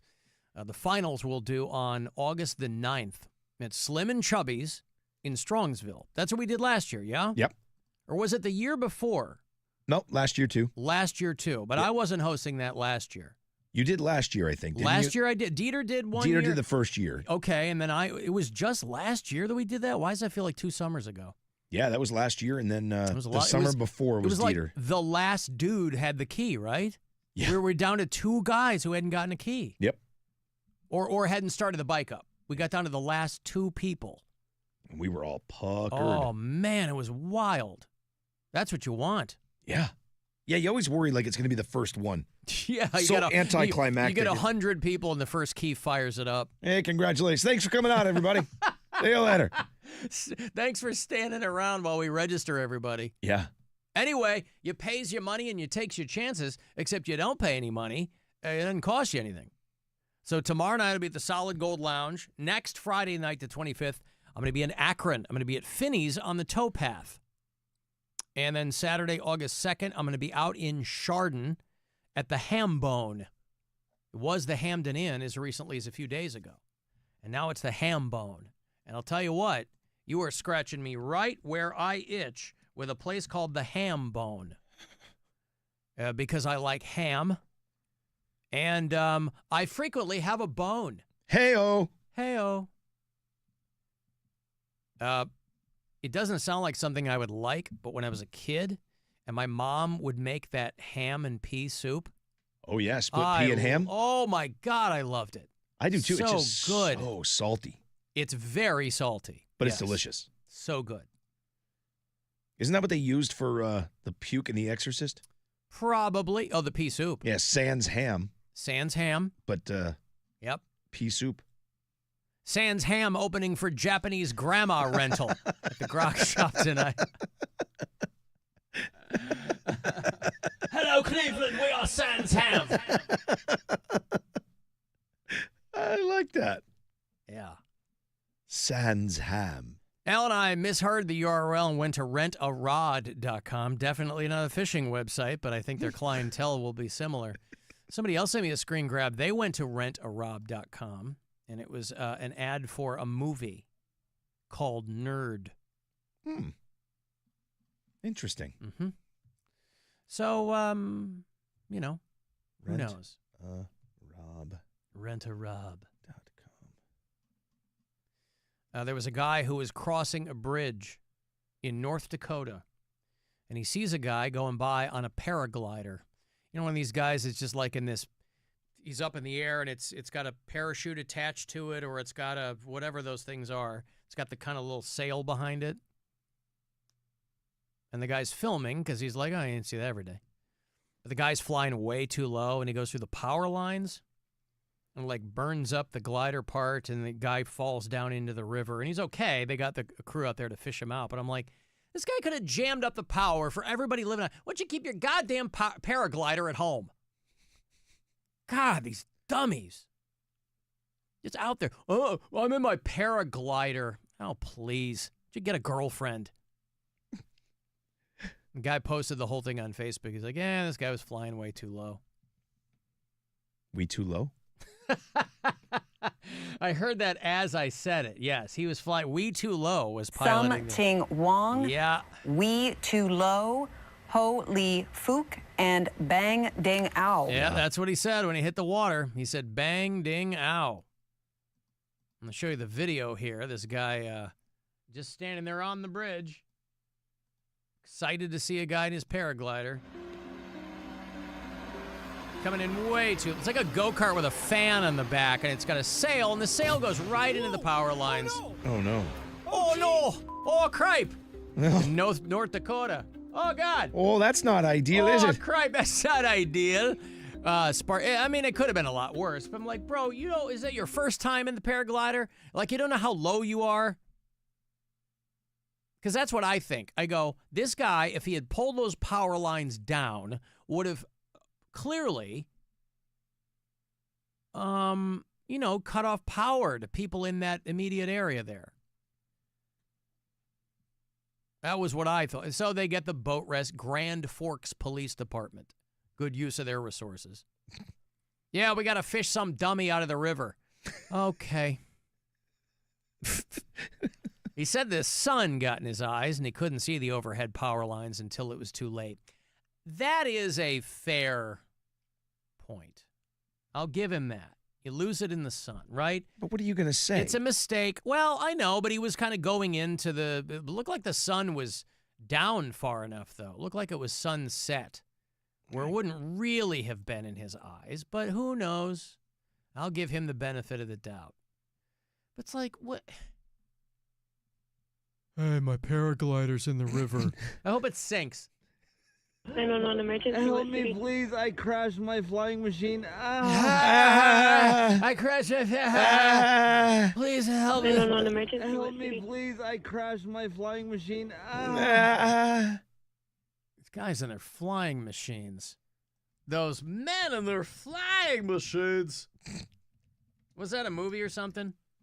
Those magnificent men and their flying machines. You remember that movie? No. Mid-'60s. It was like this British comedy. It was called Those Magnificent Men and Their Flying Machines. Or How I Flew from London to Paris in 25 hours and 11 minutes. Yeah, I've not... Benny Hill was in it. I love Benny Hill. Yeah. But that's what it was called. I remember seeing it on Channel 9 in Chicago, which you can get here because it's a superstation. That's how you got a nation of Cubs fans. Just on television. They would show those magnificent men of their flying machines. But nobody ever hit the power lines. Nobody ever called 911. It was a different time, Rob. Men were more robust. They weren't moisturizing like I do. They weren't carrying umbrellas like me. 911 emergency. Help me, please. I crashed my flying machine. Mm-hmm. They brought him back to life with a little split pea and ham soup. Devotion to accuracy. Yes. You were correct. With? Last year, Dieter hosted. The year before, you hosted. I was going to say. Yep, so you were correct. Because that would have been right before he left. Yep. Like, left the station, right? Like right around that exact same time. Yeah, okay, good. Because I have no concept of time, but I'm like, boy, that felt like... My hair was shorter, I was fatter. I've seen the video. Yeah, I got all mixed up with that. But I forgot that that's when he was going through his stuff, too. So that's why he was out and you did it the first year. Yep. Alan, my buddy Phil, was the runner-up that last year. It was not last year that you were there. It was the year before. There you go. It's a flying machine. That was the guy who crashed in the desert, right? He, landed on a rock. Yeah. 911 emergency. Help me, please. I crashed my flying machine. And the thing that sucks is he has to call the flying machine because it's some dumb contraption he made. Right. He can't be like, yeah, I was on a glider. Yeah, I'm riding a drone. My flying machine.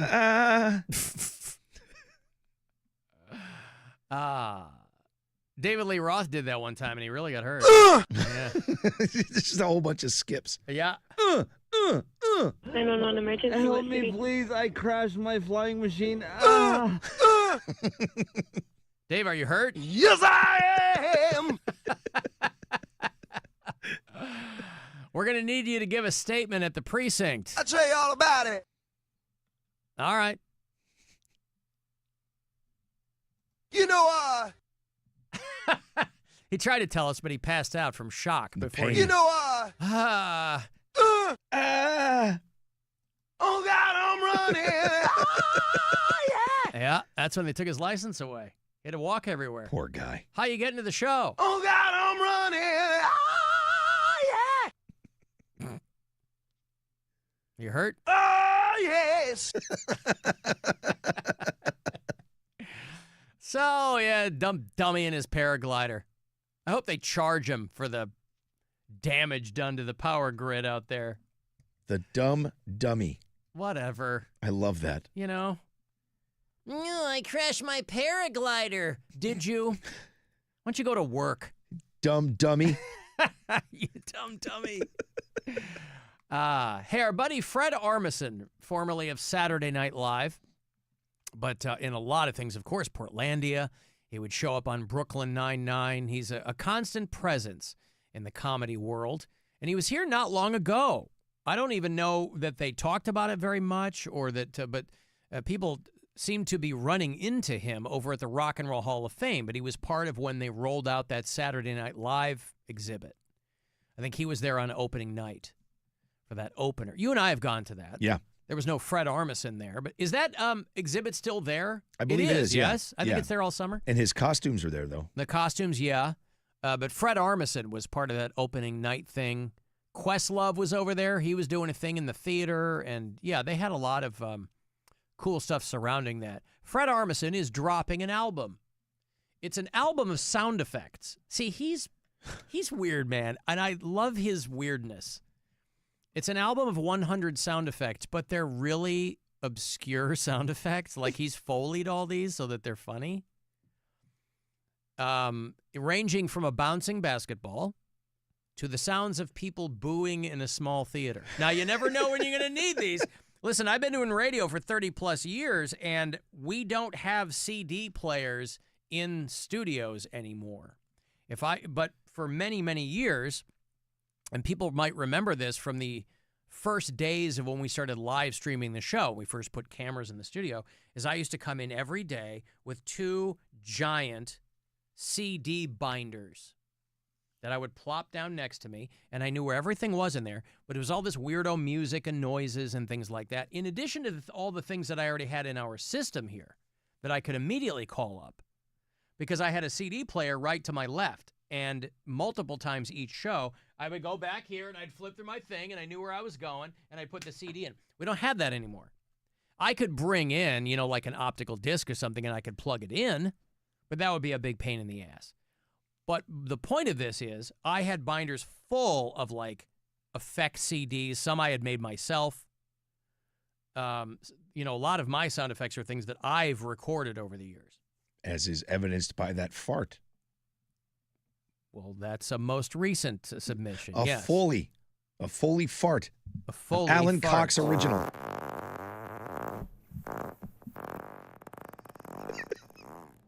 It was the night after we did the Sprite Challenge. So happy we did that. Anyway, September 26th, he's dropping an album called 100 Sound Effects. I got one of them. Which one did they send me? You want to tease it a little bit? Oh, yeah, one of them is tuning a guitar, but it's still out of tune. I love this because they're all just weird, specific sound effects.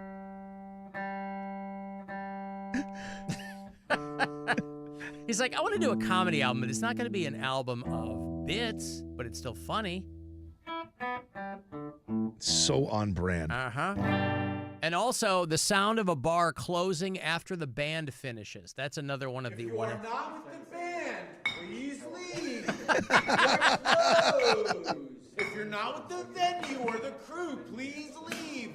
We are closed. The bottles. If you're not with the venue or the crew, Oh, God, that's so spot on. I just remember back in the day, anytime I would play, if I was playing with a band or something in a bar, it's so spot on. They're always like, you don't have to go home. You can't stay here. If you're not with the band, if you're not loading out, you have to, Towards the door.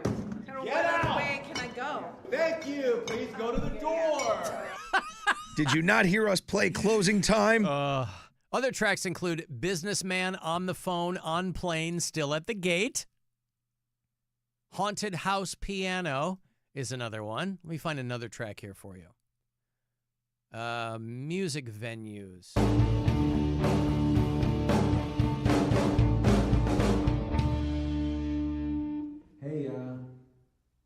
good out here.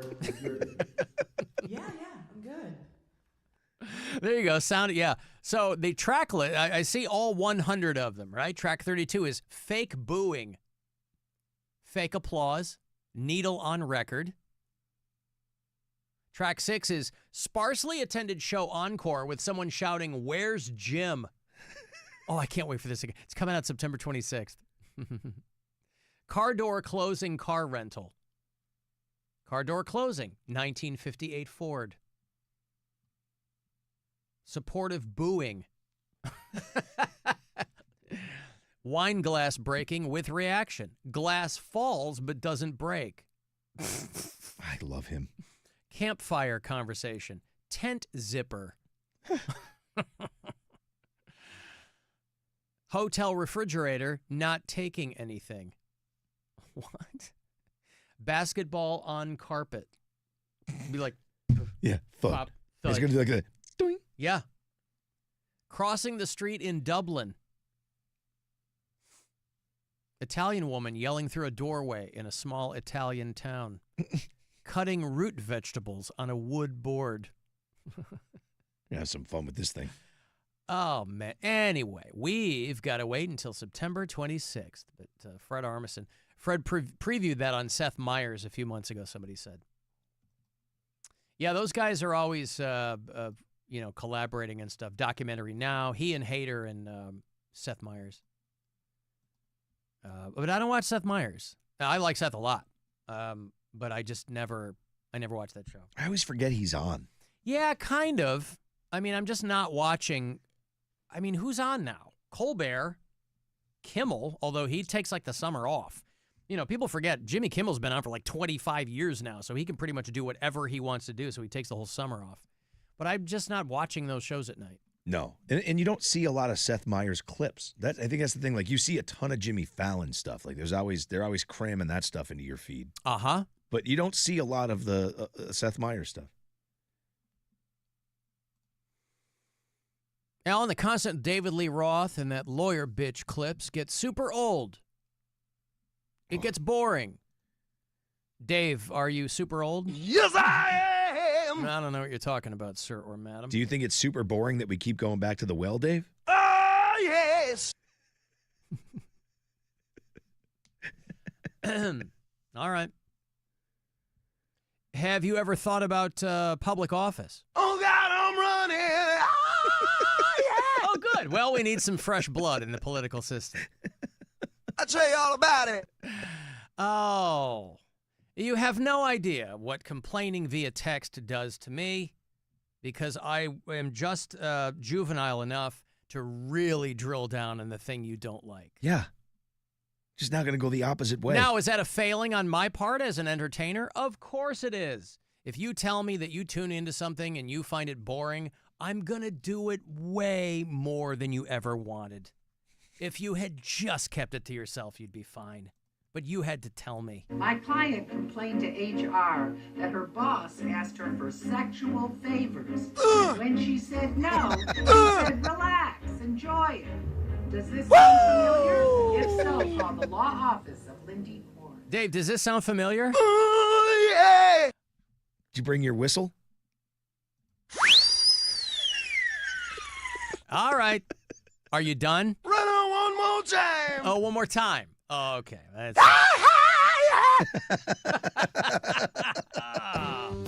Oh, listen, I like constructive criticism. Yeah. I always welcome that. But most of the time, you're just whining about something. But that's fine, too. It's a free exchange of ideas around here. So, are you of the same mind as I am, Dave? Yes, I am! All right, we gotta go. And none too soon for that person. Yeah. Got me at just the right time. But we'll be back tomorrow, and I'm sure I'll play David Lee Roth again. And hopefully some Lindy Korn. Ooh!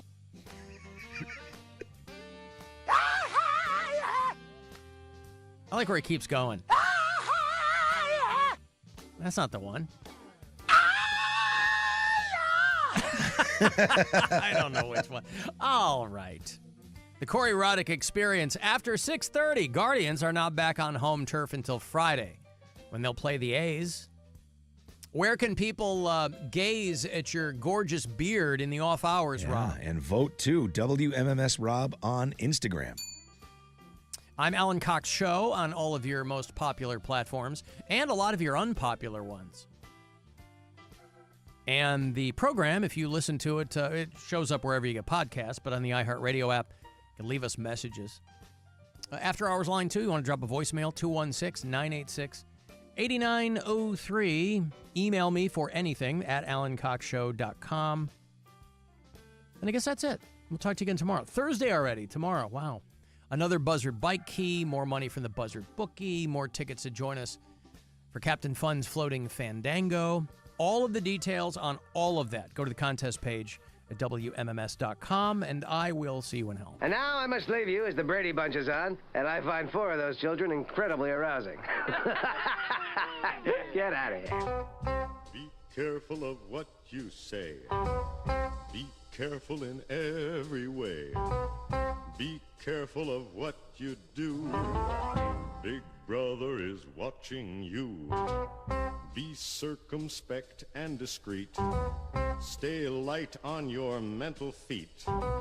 One slip and you know you're through. Big Brother is watching you. Conform with all directives.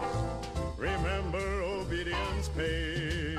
And when you watch that TV screen, remember it works both